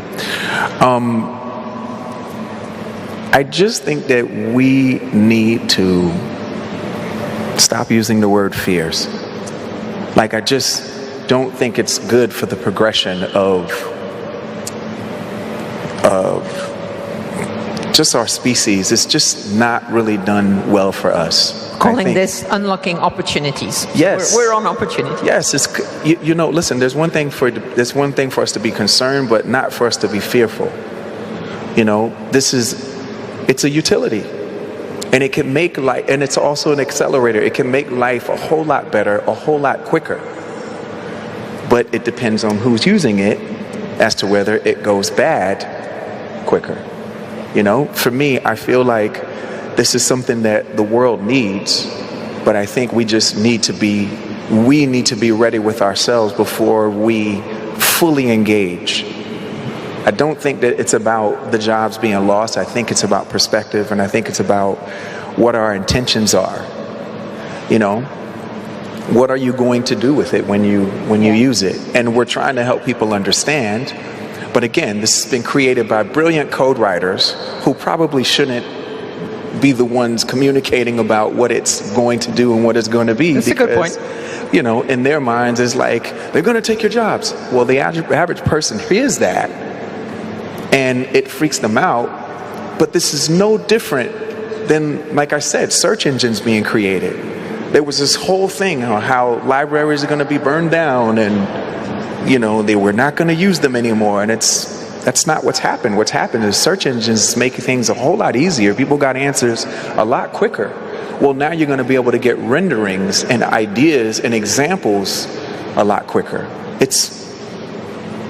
Sure, it's going to be more than that, but I think for the average human being, that'll be the way that they interact. It will help them accelerate, get answers quicker, be more efficient. That's the average person. Now, on the Silk Road, we're going to have some problems. Well, thank you. I love your comparison of the library. I think the other night at dinner, someone from a distinguished university said universities have been one of the longest standing institutions of humanity that still exists today. And I think it's the same for libraries. Sure, yeah. Absolutely. Yeah. Maybe, Sonar, on this topic of opportunities and different perceptions around the world, what do you see as short-term or mid-term opportunities from AI?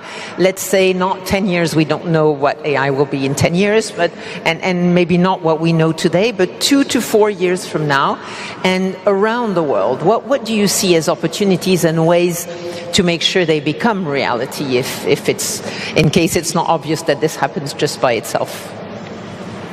Look, in a 2 to 4 year time frame, and thank you for 10-year time. But in a 2 to 4 year time frame, maybe I'll highlight a key area which us and a few other companies are working on, which I think will really make progress. We call this agentic workflows. So anywhere you can describe a task in natural language, and the AI can act on your behalf and accomplish that. And so today, to give you an example, there are 2 examples within Google. We have a Project Mariner. It's a browser extension, so the browser can actually go browse and do things for you, complete and come back. If you look at where the state of the art was maybe a year ago, it was kind of roughly 50% effective. So you give it a complex sequence of tasks, it needs to get everything done accurately. Today it's progressed to around 85%, right? And so, but that shows the progress. Similarly for coding, you know, as a software engineer at Google, today when you're programming, the AI is there on the side, it gives you suggestions and you accept it. But we are now working on where you can give it instructions, it'll automatically go and write the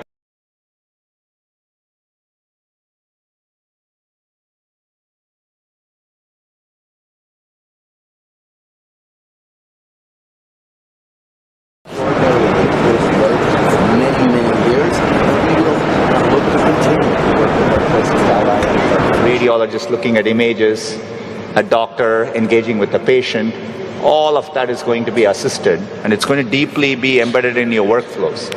That is as real as it gets in a 2 to 4 year time frame, and you can imagine the impact from a productivity standpoint, and I think that's one of the most tangible opportunities. I think it's very, very real that will happen. Well, may I also say, please go ahead. Just to add on to what he was saying, you know, when I was, as you were speaking, it reminded me of, I'm a 70s baby. It reminded me of like a lot of the television shows that we grew up on the first 15, 20 years of my life. You know, there was a talking horse. There's a talking car. There's talking robots. And we loved them. And if you looked at the characters in all of these television shows and films, they loved them and they had a great time. And why were they having a great time? Why weren't they panicked? Because this was a part of their everyday lives. These things acted as utilities. Now, the horse was a horse, and they didn't know everything.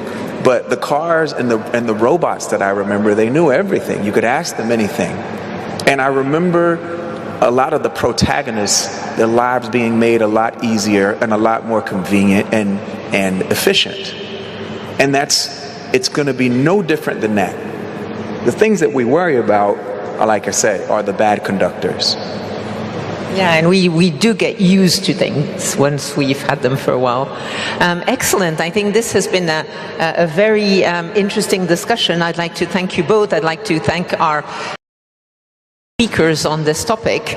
Again, on this topic of unlocking opportunities, maybe going back to some of the remarks of Prime Minister Modi, we see all around the world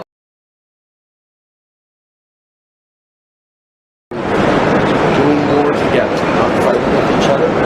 Canadians will stand up strongly for Comment vous coordonnez l'action avec les alliés actuellement ici? Il y a des discussions hier là-dessus? Certainement, on est tous en train juste de réfléchir et de regarder quels seraient les impacts des tarifs proposés.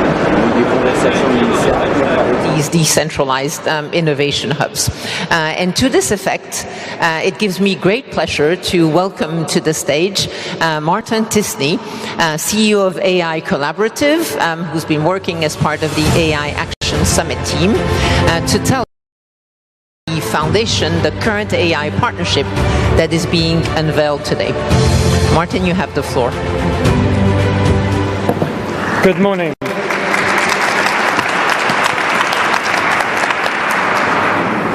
The way artificial intelligence is built and deployed today is shaping our societies, determining how we work, who has access to healthcare and education, and whether technology expands opportunity or deepens inequality.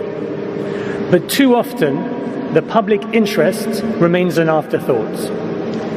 That's why I am proud to announce the launch of Current AI, a new partnership dedicated to ensuring that artificial intelligence serves the public interest, that AI serves communities, strengthens economies, and expands opportunity for all. We are at a pivotal moment. The choices we make today will define the role AI plays in our societies for generations to come. We believe the answer lies in collaboration, bringing together governments, researchers, civil society organizations, and communities to make AI more open, more accountable, and more accessible.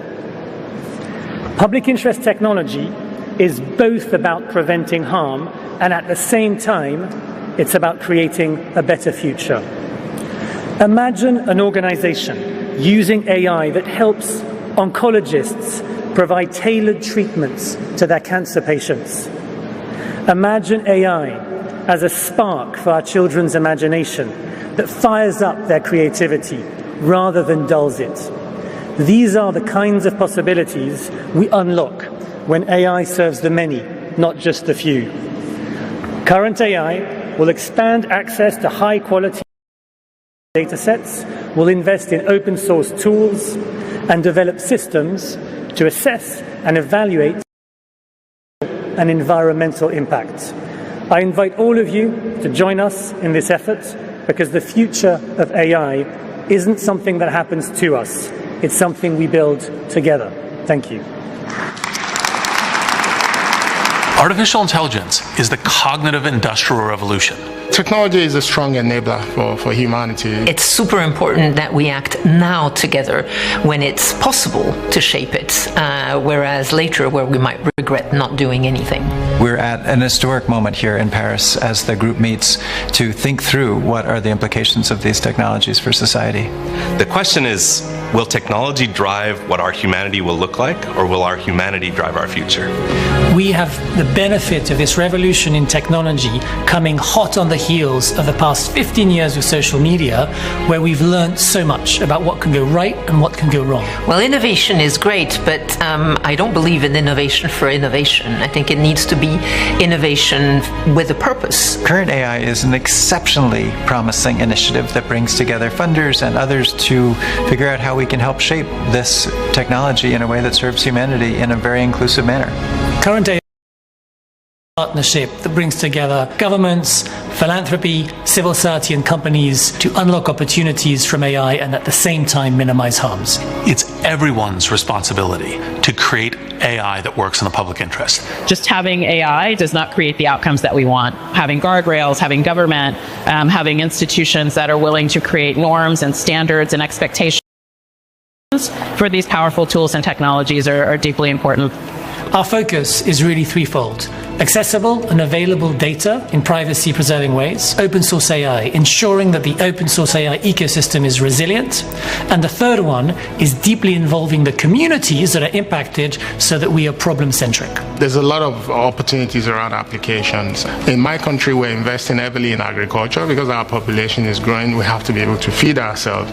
AI can help us do that better. It's really important that not only big tech is capable of developing with AI, so that everyone really can benefit from this technology. We need to understand that equitable outcomes, responsible come from the tools themselves. We need to do things in the affirmative sense, not just think about regulation and things that we want to forbid. I think especially people who are worried about the future of AI, the most important thing to realize is this is very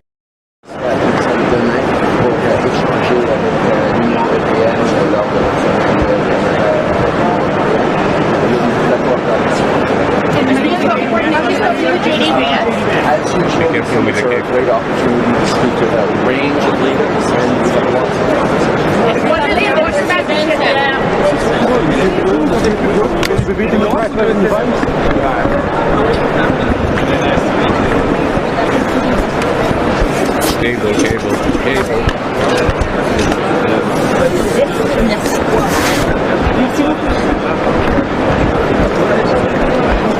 know you're heads of government and state, and so usually you don't play games like this, but I'm going to ask you to do it.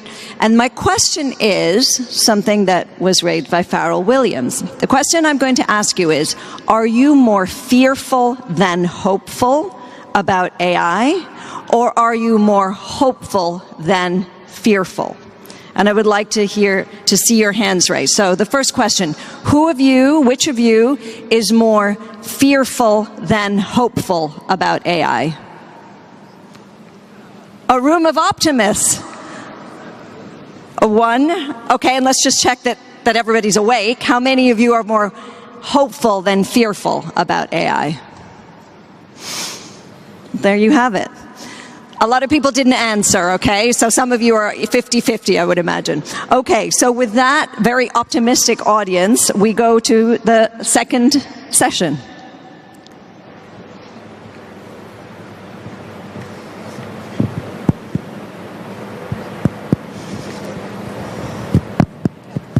Do you want to try it? Yes. Can you hear me? Okay, great. Good morning, Excellencies, ladies and gentlemen. My name is Doreen Bogdan-Martin. I'm the Secretary General of the International Telecommunications Union. And as the President well knows, 160 years ago in Paris, 20 countries came together, and I think they asked the same question. They said, "Are we ready?" But it wasn't AI, it was actually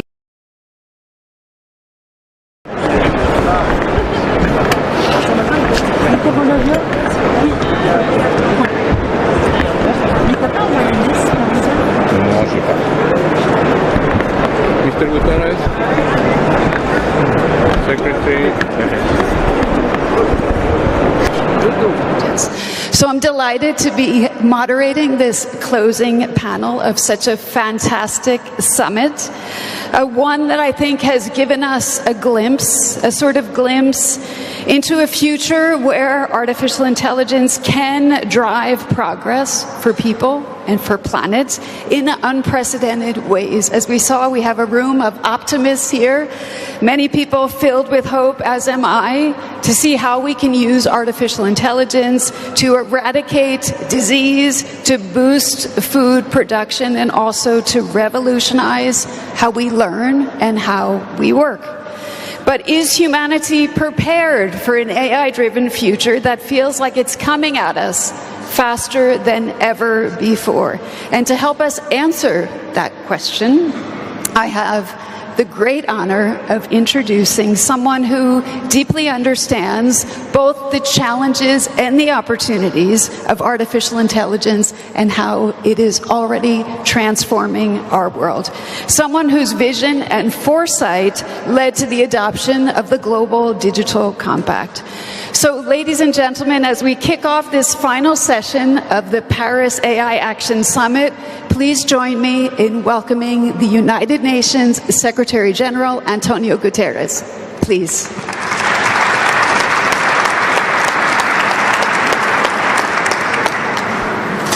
Excellences, chers amis, permettez-moi tout d'abord de remercier le président Macron et le Premier ministre Modi d'avoir organisé ce sommet pour l'action sur l'intelligence artificielle. Chers amis, allons droit au but. Regardons le monde qui nous entoure, au-delà de tous ceux qui sont dans cette salle. Notre réunion pose une question. If you upload your medical report, si vous chargez vos résultats d'analyse, votre dossier médical dans une application à intelligence artificielle, it can explain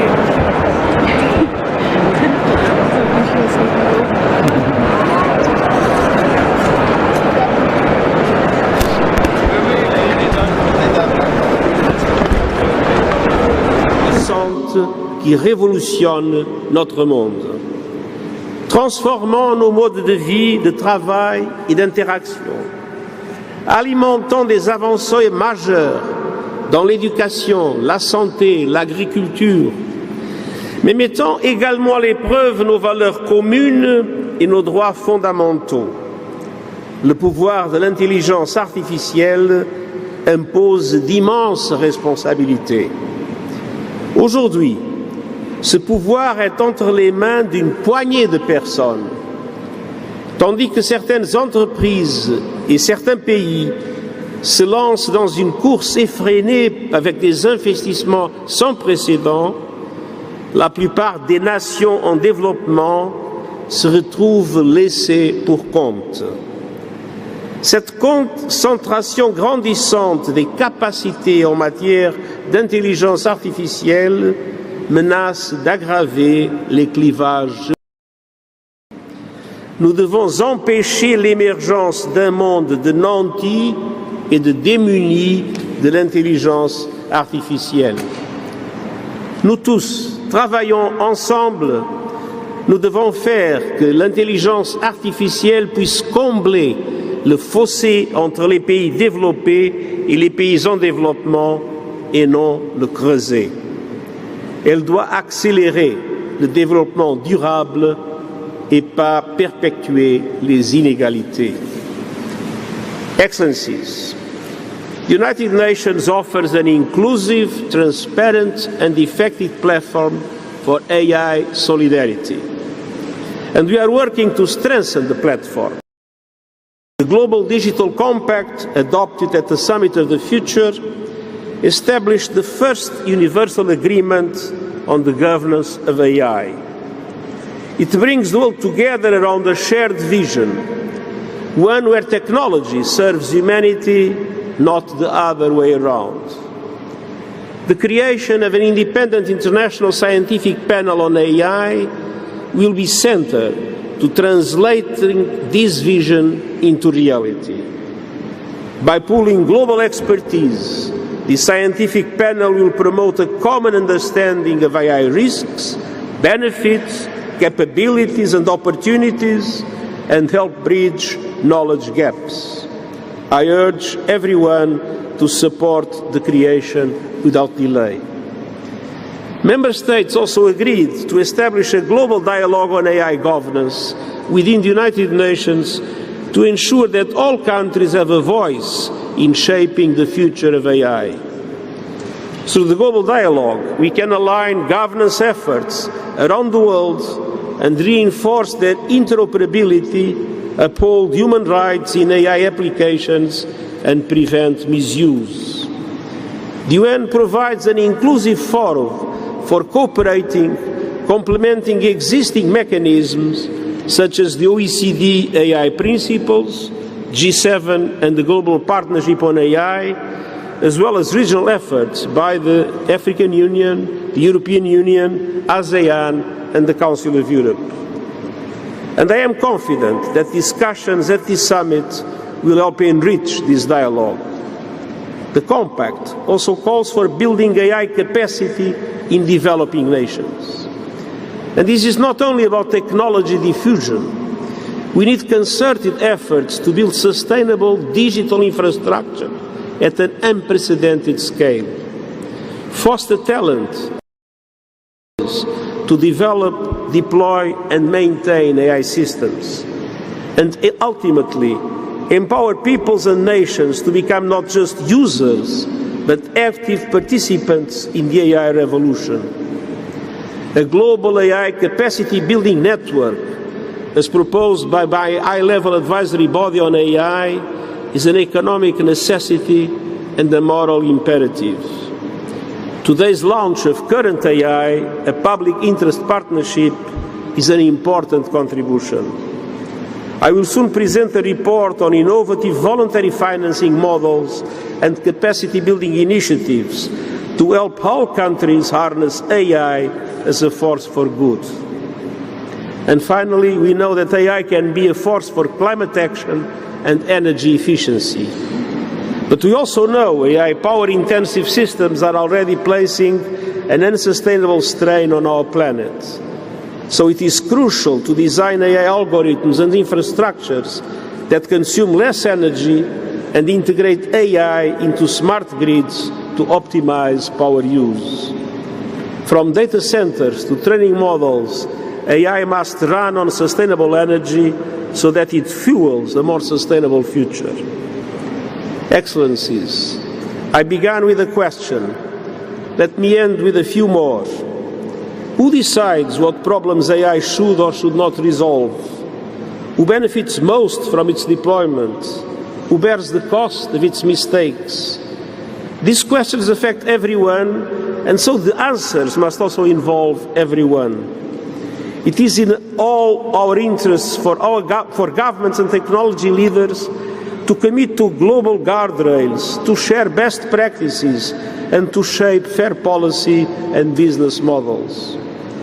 The whole world benefits when development banks and philanthropic community provide catalytic funding to jumpstart capacity building worldwide. And we all stand to gain when academia and thought leaders help to navigate through this complex landscape. AI is not standing still, neither can we. Let us move for an AI that is shaped by all of humanity, for all of humanity. In other words, let's make sure we are ready for the future right now, and I thank you.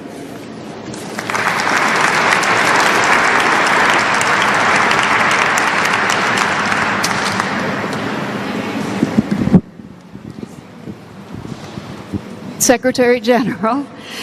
Ladies and gentlemen, you heard the Secretary General. We urgently need to get ready for the future and make sure that AI is shaped by all of humanity, for all of humanity. To help us do that, I'm joined by an incredible group of 3 panelists, and I'd like to introduce them to you now. Right, His Excellency Prime Minister Orpo, the Prime Minister of Finland.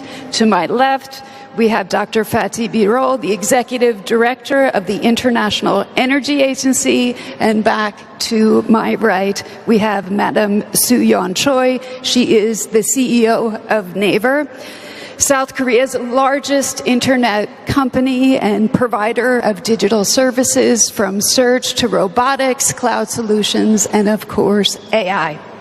So, Prime Minister, let me start with you, and if you could share with us some of the challenges, some of the opportunities you have seen in Finland to try to scale artificial intelligence so that it benefits all. Prime Minister, over to you. Thank you so much.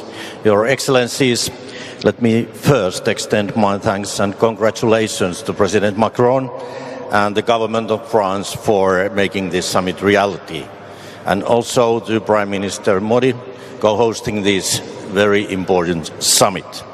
This is a landmark effort for building consensus on global cooperation on artificial intelligence, and it is an achievement already how you are gathered, so many of us here.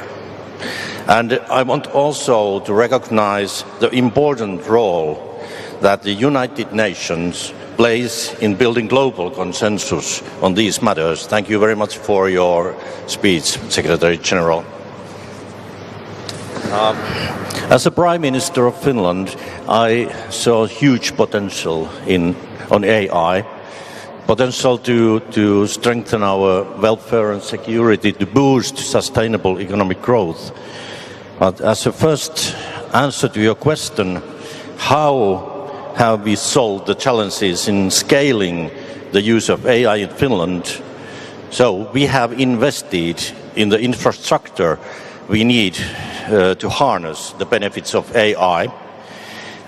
In Finland, we have decided already years ago that AI is a national top priority for us. It is also top priority to my government. In Finland, we like concrete actions, and we have increased our already high public investment to research and innovation during my government. We are going to reach 4% of GDP by 2030. As the field of AI is developing rapidly, we have decided to keep investing in, first, enabling infrastructure, second, access to quality data, and third, world-class supercomputers. We are also building competence through attracting, educating world-class talent. Recently, we have invested additional funding to launch a European Elias AI Institute in Finland. These issues should also be priorities for Europe. As we know, Europe as a whole is behind its key competitors, and we need to step up our game. We need to strike a balance between regulation and innovation and make sure that we don't create additional obstacles for the beneficial usage of AI.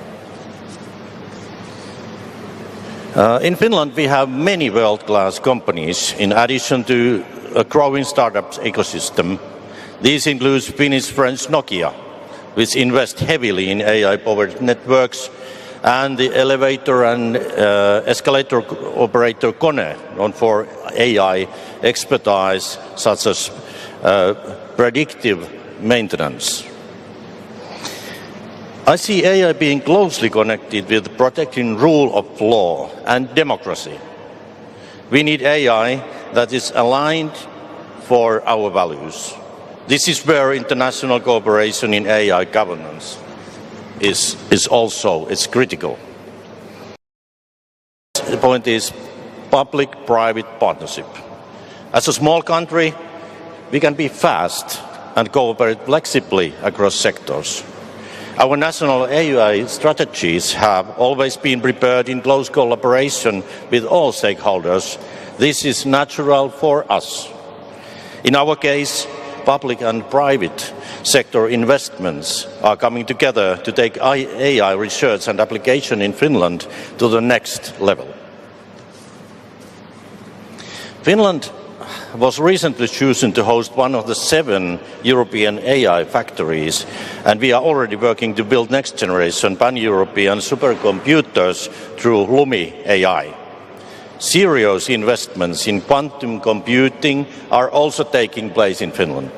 Our context also means we can quickly launch pilots and experiments. For example, we are now looking for using AI for legislative drafting. And thirdly, sustainable AI. We must find ways to address the energy efficiency demand for AI in a sustainable way. Finland is home for one of the most eco-efficient data centers in the world, running on green energy. And the heat generated is circulated back into the community. This is part of circular economy where resources are not wasted. And finally, Mr. President Macron and Prime Minister Modi, here you are showing the way forward, and it is very crucial for all of us that you are holding this summit here. We are happy to support the Sustainable AI Coalition. This is an excellent way to raise standards for more sustainable AI. Thank you.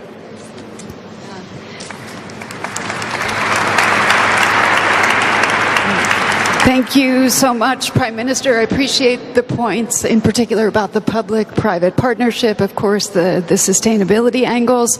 I'm sure many leaders in this room can relate to the way you describe the Finnish experience and how you have tried to scale artificial intelligence in ways that benefit all citizens and all communities. So thank you so much for that. That brings me to my next panelist, Dr. Birol, the Executive Director of the leading authority on energy, the International Energy Agency. So, Dr. Birol, if you can share with us a bit why it's so important that we understand and we need to make the link between energy and technologies like artificial intelligence, and also how IEA is approaching the AI revolution in your work. Please, over to you. Many thanks. May I first thank and congratulate President Macron. Mr. President, once again, on such an important topic for the humanity, you brought the global leaders, companies, all stakeholders together to have a constructive dialogue. Thank you very much for that, Mr. President.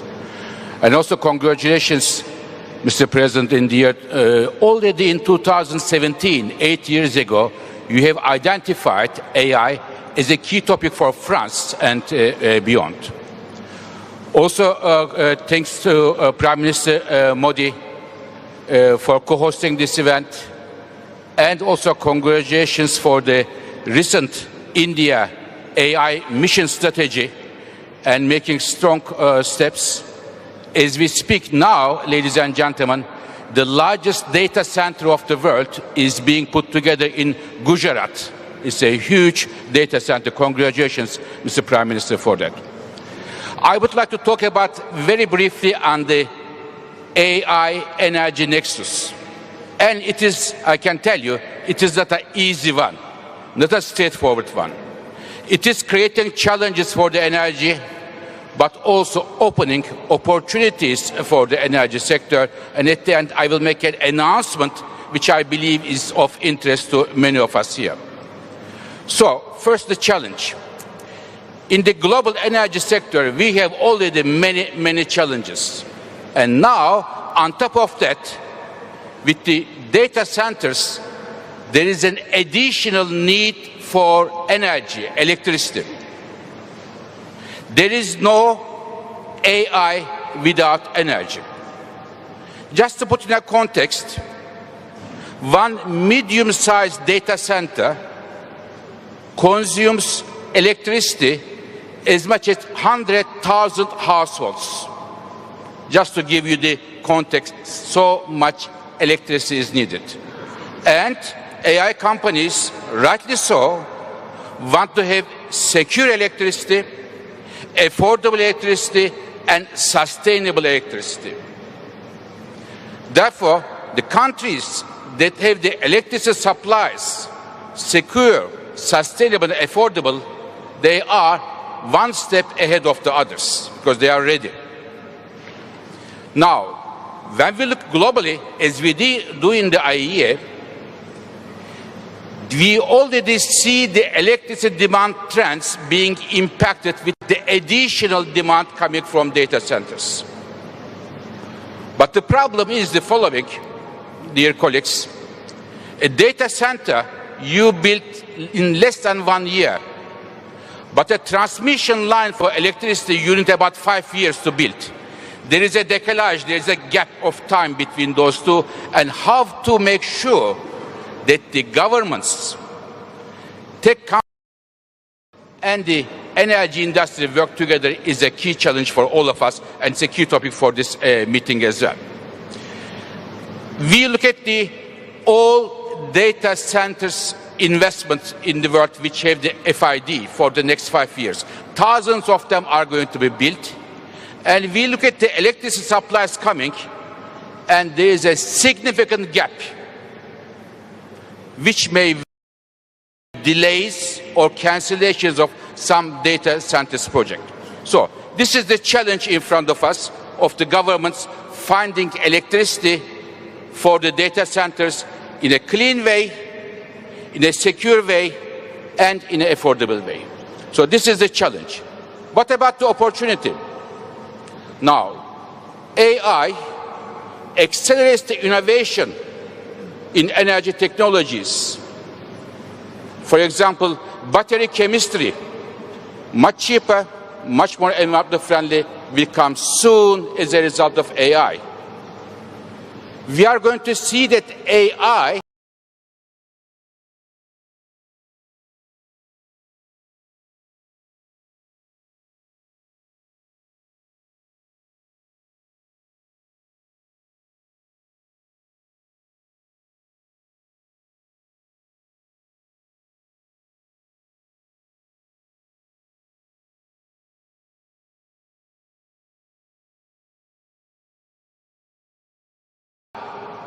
it is going to create new challenges and make those technologies investable for the world. So we see a lot of opportunities coming with the AI for the innovation side and providing productivity efficiency. The third point, and I would like to finish here, an announcement from the IEA. At the IEA, we believe in numbers.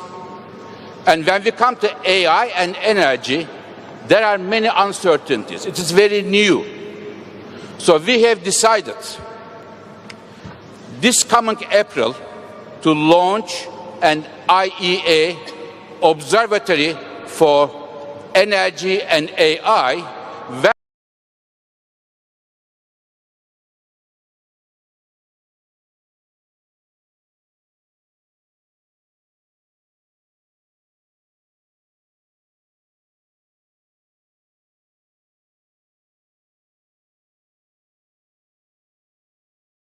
we are going to look all the data. And for elaborating on those challenges that you see as well as the opportunities, and very excited about the elaborating on those challenges that you see as well as the opportunities, and very excited about the observatory. I think that represents exactly the kind of data-driven scientific approach that we need to be able to better understand AI's energy footprint as this transformative technology continues to reshape society and reshape our planet. And we also think that observatory and the AI energy metrics that you're looking at is an imperative, and it's actually a great complement to something the Prime Minister has also just mentioned, and that's the launch, and if I can say today, of our Coalition for Sustainable Artificial Intelligence. We're delighted and excited that this is part of the Paris AI Action Summit. And this coalition was initiated by France, so thank you so much, Mr. President, by the United Nations Environmental Program, and also by my organization, the ITU. It's a truly multi-stakeholder effort, and it's about ensuring that artificial intelligence develops in the interest not only of our planet, but also of all people, including the developing world. We have more than 90 partners, and Prime Minister Modi, I look to you because India is one of the latest partners, so thank you also for that. We have more than 90 that have joined this coalition, including leading AI companies. We have digital infrastructure firms.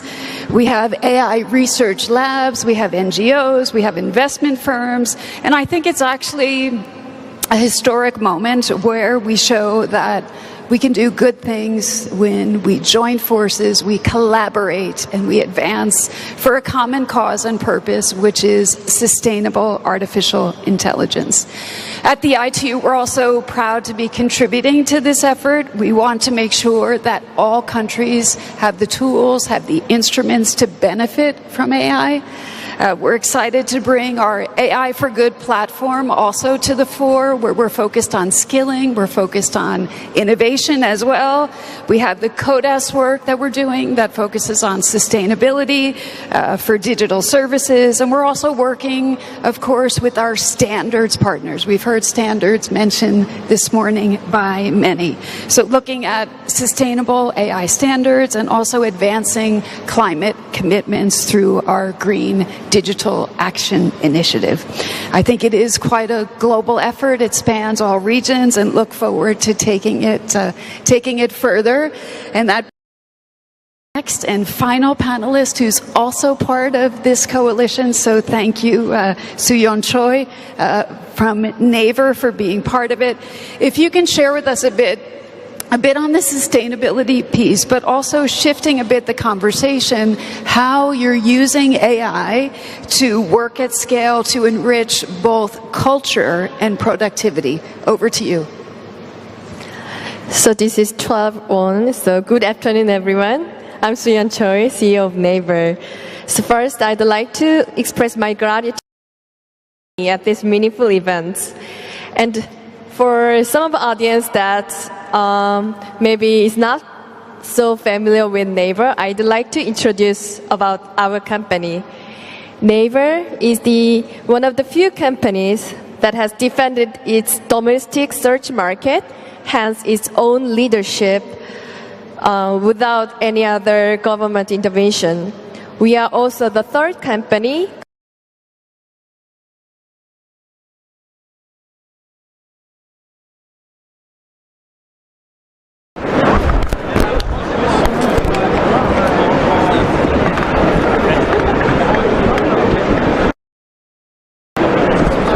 fintech, contents, and cloud as well.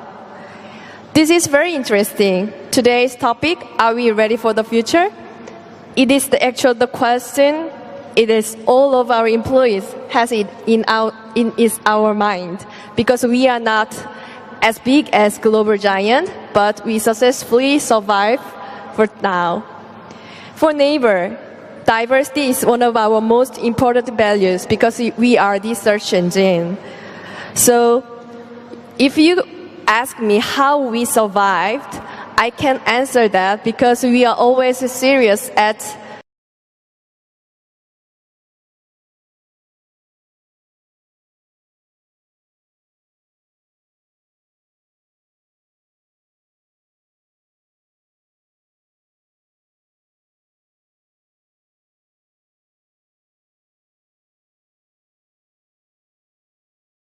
creators and sellers use our search engine to promote their content. Users can find the information they want while sharing information and communicating with each other. Since the very beginning of our history, when we didn't have enough Korean documents, you can imagine. And we don't have enough Korean documents compared to English, and we have to compete against global search engines by providing one specific to the Korean language. So that's why we especially try to find solution to the Korean web, where there weren't enough digitalized documents. Along the way, we realized that what people are looking for is not websites, but information, especially real-life information. And that's how we began to create our own digital ecosystem. For instance, Naver created a service where users can ask questions and have it answered by another user. The outcome of such engagement among users was integrated with our search and became meaningful information for many people in Korea. We continue to learn this kind of services that connect users, so their contents and information can be connected the world through search. We believe this kind of our efforts continue in the age of AI, where AI is changing search and the content platform and user experience paradigms. Questions and answers to numerous information, posts that deliver daily tips, and unique products from sellers, these contents are what we recreate with AI as everyday tools for users. Our AI will be a tool that connects users, creators, and sellers in a more refined way. AI-enabled search will allow users to enjoy content by various creators that aligns with their intent. Using AI, we are building a search tool that identifies more information comprehensively. This tool also lets users connect more deeply with content that suits their intents and interests. We are also applying AI to commerce to help users discover stores and products by a wider range of sellers. By understanding users' underlying intent and context, AI will recommend products their users really want. This is expected to create a commerce platform where various tastes and personalities coexist and are actively connected. And we have a very interesting service named Webtoon, which is online comic manga platform with stories, plots, and productions. AI curator plays an important role. It recommends titles by identifying what users like, which helps them discover more genres and stories. In addition, AI will be a tool that unlocks the potential of users, creators, and sellers and help them grow. Creators on Webtoon can use their AI Painter tool. With the help of this tool, they can focus on creative stories or detailed sketches. On the commerce platform, sellers run their business with AI-enabled marketing, customer service, and product display solutions. This helps them focus more on essential work, such as product development. We own key fundamental AI techs and large-scale services used by millions of users. That's how we gained our know-how and experience to create and develop a flywheel that can bring bigger opportunity to the digital ecosystem in Korea. Recently, we've seen possibilities of developing high-performance AI models more efficiently. This is expected to pave the way for the company like Naver to narrow the technological gap between the global big tech companies. With big tech companies dominating the global search market, Naver has become the third alternative with our extensive experience and know-how. We believe the same can be said for the global AI market. Naver's strategy will combine our experience, know-how, and large-scale services with our own AI techs. Based on this, we'll continue to create a flywheel that can bring bigger opportunities to the digital ecosystems. Together with the global community, Naver will strive to become a new option that adds to the diversity of the AI ecosystem. Thank you very much.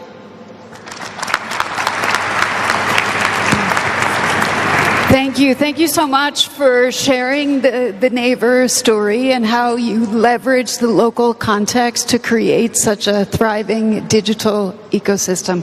Thank you for that. So, ladies and gentlemen, we started this session with a question. Are we ready? The UN Secretary General made it very clear we must be.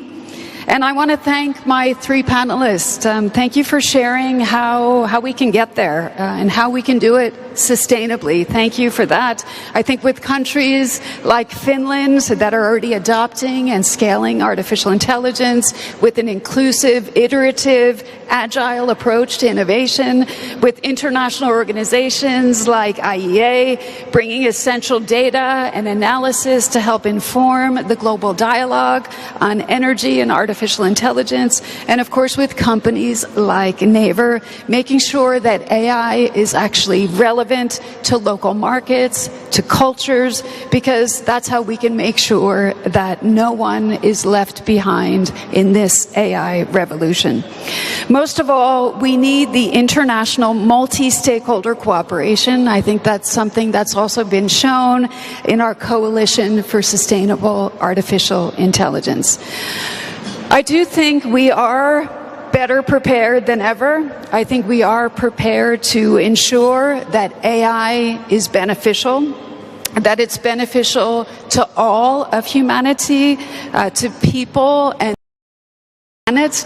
And Prime Minister, as you mentioned this morning, that artificial intelligence is used for good and for all. So with that, ladies and gentlemen, thank you very much, and I hand back to Alessandra. Over to you. Thank you, Doreen, and thank you for that great recap of the second session. Well, all that remains then is for the last word. And the last word goes to our host, President Macron.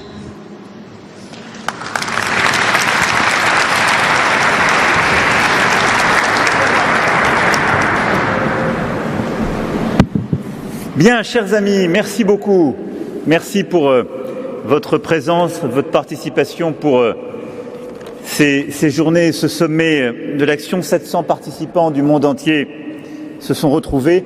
Et merci pour avoir dessiné ce qui ressort et ce qui a émergé comme étant les actions de Paris pour l'IA, qui, nous l'espérons avec mon ami le Premier ministre Narendra Modi, avec qui nous avons co-présidé cette une base solide pour l'avenir. Ce sont au total plusieurs dizaines d'engagements, une centaine de décisions, d'initiatives et de coalitions sur des sujets extrêmement variés, mais qui nous permettent d'embrasser les défis évoqués durant tous les travaux. Alors, je ne prétendrai pas ici résumer la totalité de ce qui s'est dit, mais je voudrais au fond essayer de tirer 3 lignes de conviction.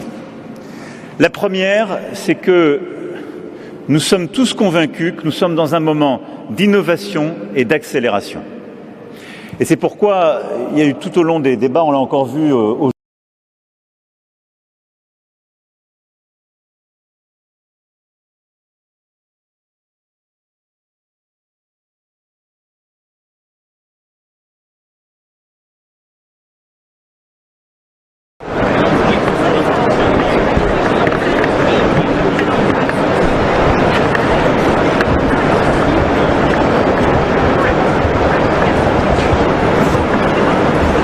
souveraineté et en effet des investissements et des choix. À l'occasion de ce sommet, nous avons pu annoncer 109 milliards d'investissements privés, internationaux et français dans l'intelligence artificielle en France. Et tout à l'heure, la présidente de la Commission européenne a annoncé 200 publics et privés dans l'intelligence artificielle en Europe. Ces deux chiffres montrent, quelques semaines après les annonces faites par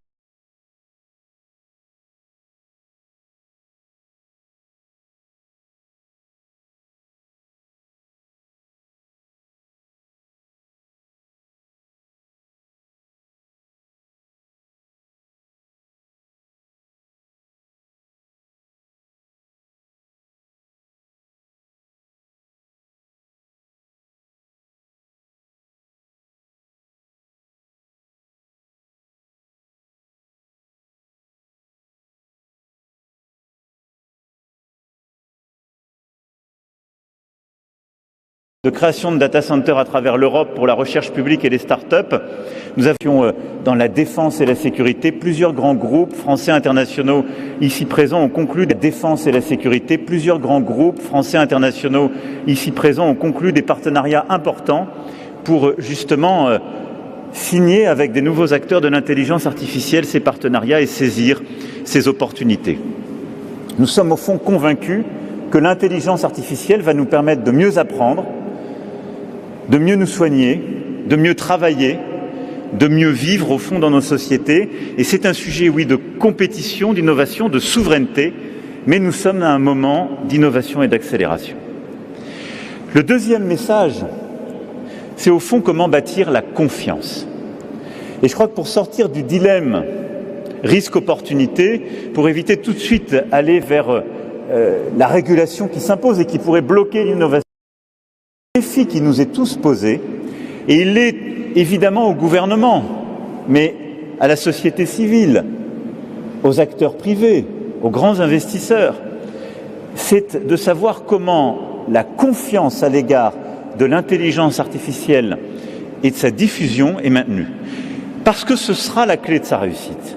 Si nous cassons cette confiance, eh bien, l'intelligence artificielle divisera le monde. Si nous cassons cette confiance, alors elle ne sera pas adoptée par des tas et des tas de secteurs, et vous verrez que dans quelques années, on aura beaucoup de nos compatriotes qui diront « on n'en veut pas chez nous ». C'est une source, au fond, de mal-vivre. Et qu'est-ce qui va fonder cette confiance ? D'abord, c'est un accès juste et ouvert. Et la question de l'accès est décisive. L'accès international, c'est pourquoi je tenais à ce qu'il y ait plusieurs représentants du continent africain, latino-américain et pacifique. Et je crois qu'il faut qu'on veille tous à ce qu'il y ait un juste accès à ces innovations de tous les continents. Et je crois que ça correspond vraiment à ce que nous portons avec le Premier ministre Modi de cette troisième voie qui consiste à dire, au fond, nous on ne veut aucune vassalisation, mais on veut aussi qu'il y ait un accès juste et ouvert de ces innovations à toute la planète. Et je ne crois pas dans cette division du monde entre un Sud et un Nord qui se regarderaient en face à face. Je pense qu'un des défis, si on veut qu'il y ait la confiance justement dans l'intelligence artificielle, c'est de s'assurer de l'égal accès de tous les continents à ces innovations. Et c'est un défi qui touche le public comme le privé. C'est le même défi que nous avons dans nos sociétés. Il ne faut pas laisser s'installer une division entre certains, les plus âgés, les plus vieux, certaines parties de nos territoires dans l'accès à l'intelligence artificielle. La deuxième chose, c'est la qualité des données. Si on veut qu'il y ait de la confiance dans l'intelligence artificielle, il faut qu'on puisse avoir, de manière progressive, de plus en plus consolidée, des données de qualité et qu'il y ait des tiers de confiance qui puissent progressivement les certifier. Le troisième élément, c'est qu'on veut des modèles, je le disais pour l'accès ouvert, mais pluriels, pluralistes. Nous sommes différents, cette salle le montre. Et l'exemple pris par le Premier ministre Modi tout à l'heure du droitier contre le gaucher pourrait se décliner à l'envi. Et donc on veut des modèles qui s'entraînent sur des sources ouvertes, on veut des modèles pluriels, et on veut en quelque sorte une intelligence artificielle qui nous ressemble. Et c'est pourquoi l'open source le pluralisme des modèles, l'ouverture des bases de données pour entraîner ces modèles, la diversité donc de ces derniers, la transparence aussi des algorithmes, sont des éléments clés d'une confiance dans l'intelligence artificielle. On veut également un respect de la vie privée. Ça a été très bien rappelé hier soir dans nos débats. Et donc on veut en quelque sorte articuler ce monde où la donnée massivement ouverte permet d'accélérer l'innovation, mais où le respect de la vie privée et de nos secrets est assuré.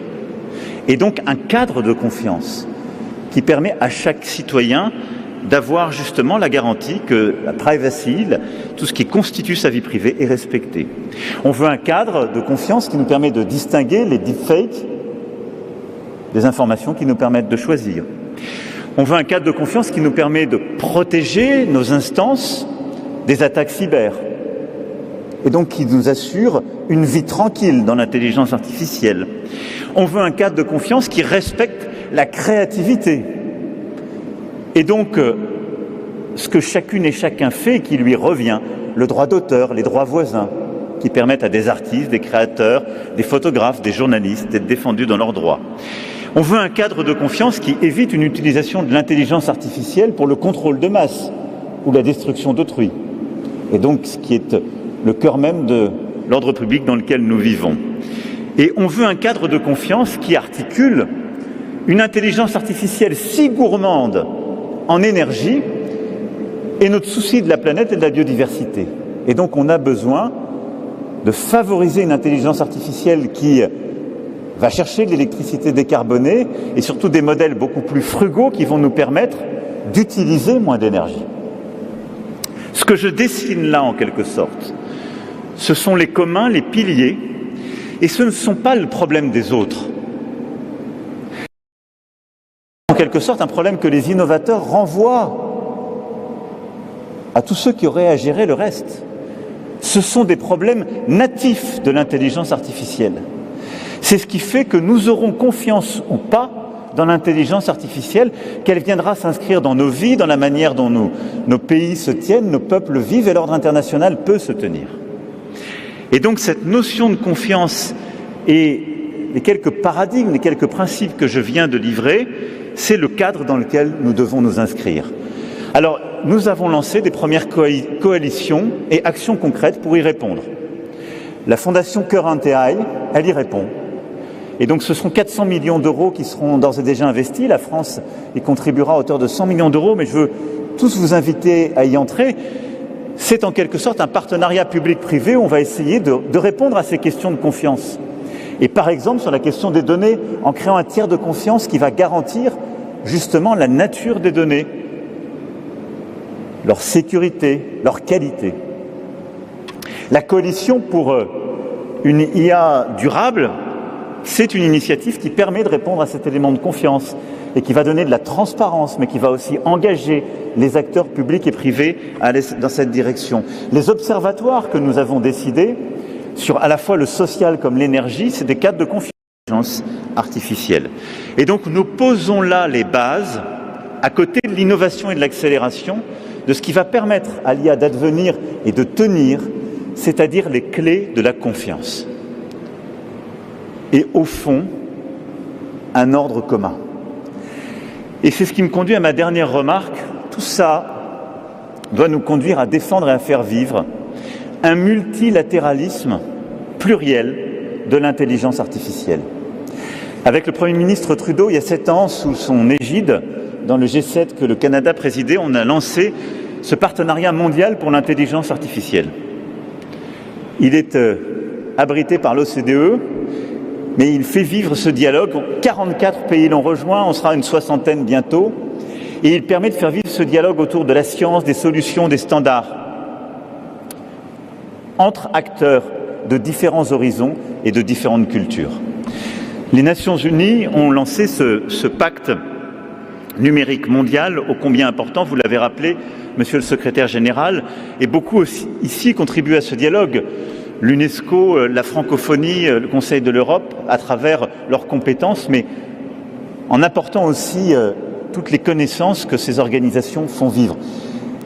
Au fond, on le voit à travers ces différents cénacles, nous avons besoin, comme on l'a fait durant ce sommet, de continuer à faire avancer une gouvernance internationale de l'intelligence artificielle. Celle qui, au fond, sur la base des actions, des coalitions que nous avons lancées aujourd'hui, va nous permettre de consolider les éléments de confiance de l'intelligence artificielle aux côtés de ce moment d'accélération et d'innovation et va nous permettre d'en poser les règles.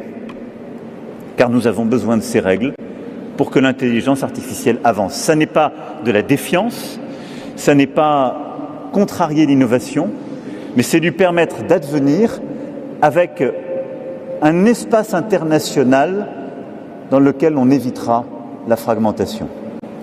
Voilà les quelques convictions que je voulais ici partager avec vous. Au fond, nous croyons dans l'innovation, nous croyons dans l'accélération, nous croyons dans l'investissement, mais nous voulons aussi une IA de confiance, une IA qui recrée de l'unité dans la communauté internationale. Je voudrais terminer par un mot de remerciement pour vous toutes et tous qui avez contribué à ces travaux et à travers ces actions à poser les bases, je crois, de ce travail commun. Un mot aussi de remerciement à l'attention d'Anne Bouvreau, mon envoyé spécial pour ce sommet, qui a conduit tous ces travaux sur les 5 continents. Merci à elle, à sa formidable équipe, Martin Tisney, Sana de Courcelles, Roxane Varza, Guillaume Poupard, Henri Verdier, Alexandre Mirlès, Arnaud Amabil et à Chloé Goupil, la secrétaire générale de ce sommet qu'il a parfaitement organisé. Merci aux ministres et merci infiniment au Grand Palais, au Palais de la Découverte, de nous avoir accueillis durant ces travaux. Merci à toutes et tous d'avoir été là.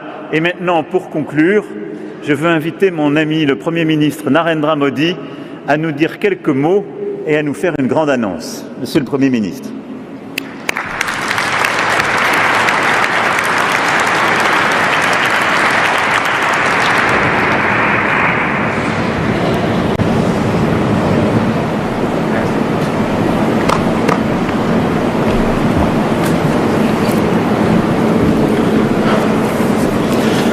Friends, today's discussions have brought one thing. There is unity in vision and unity in purpose across stakeholders. I welcome the decision to set up the AI Foundation at the Council for Sustainable AI.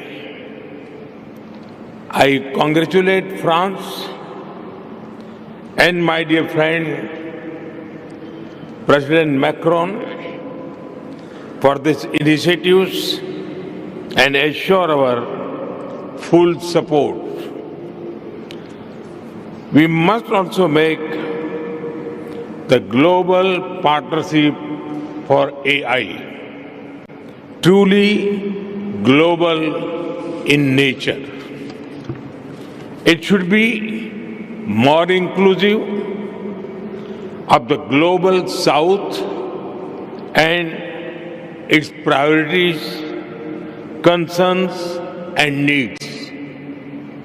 To build on the momentum of this Action Summit, India would be happy to host the next summit. Thank you.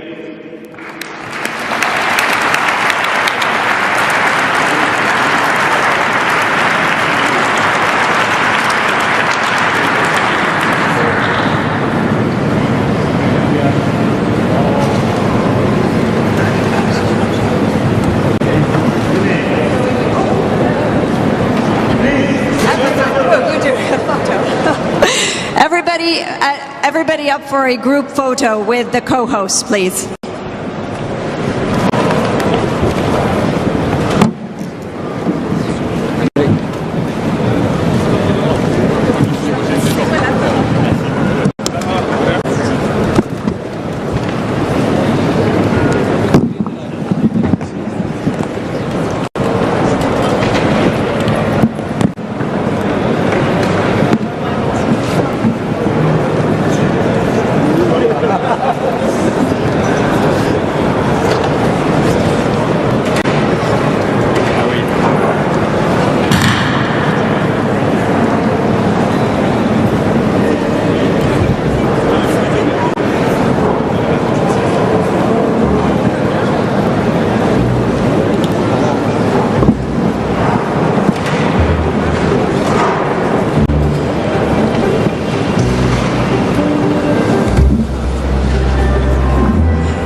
Thank you so much.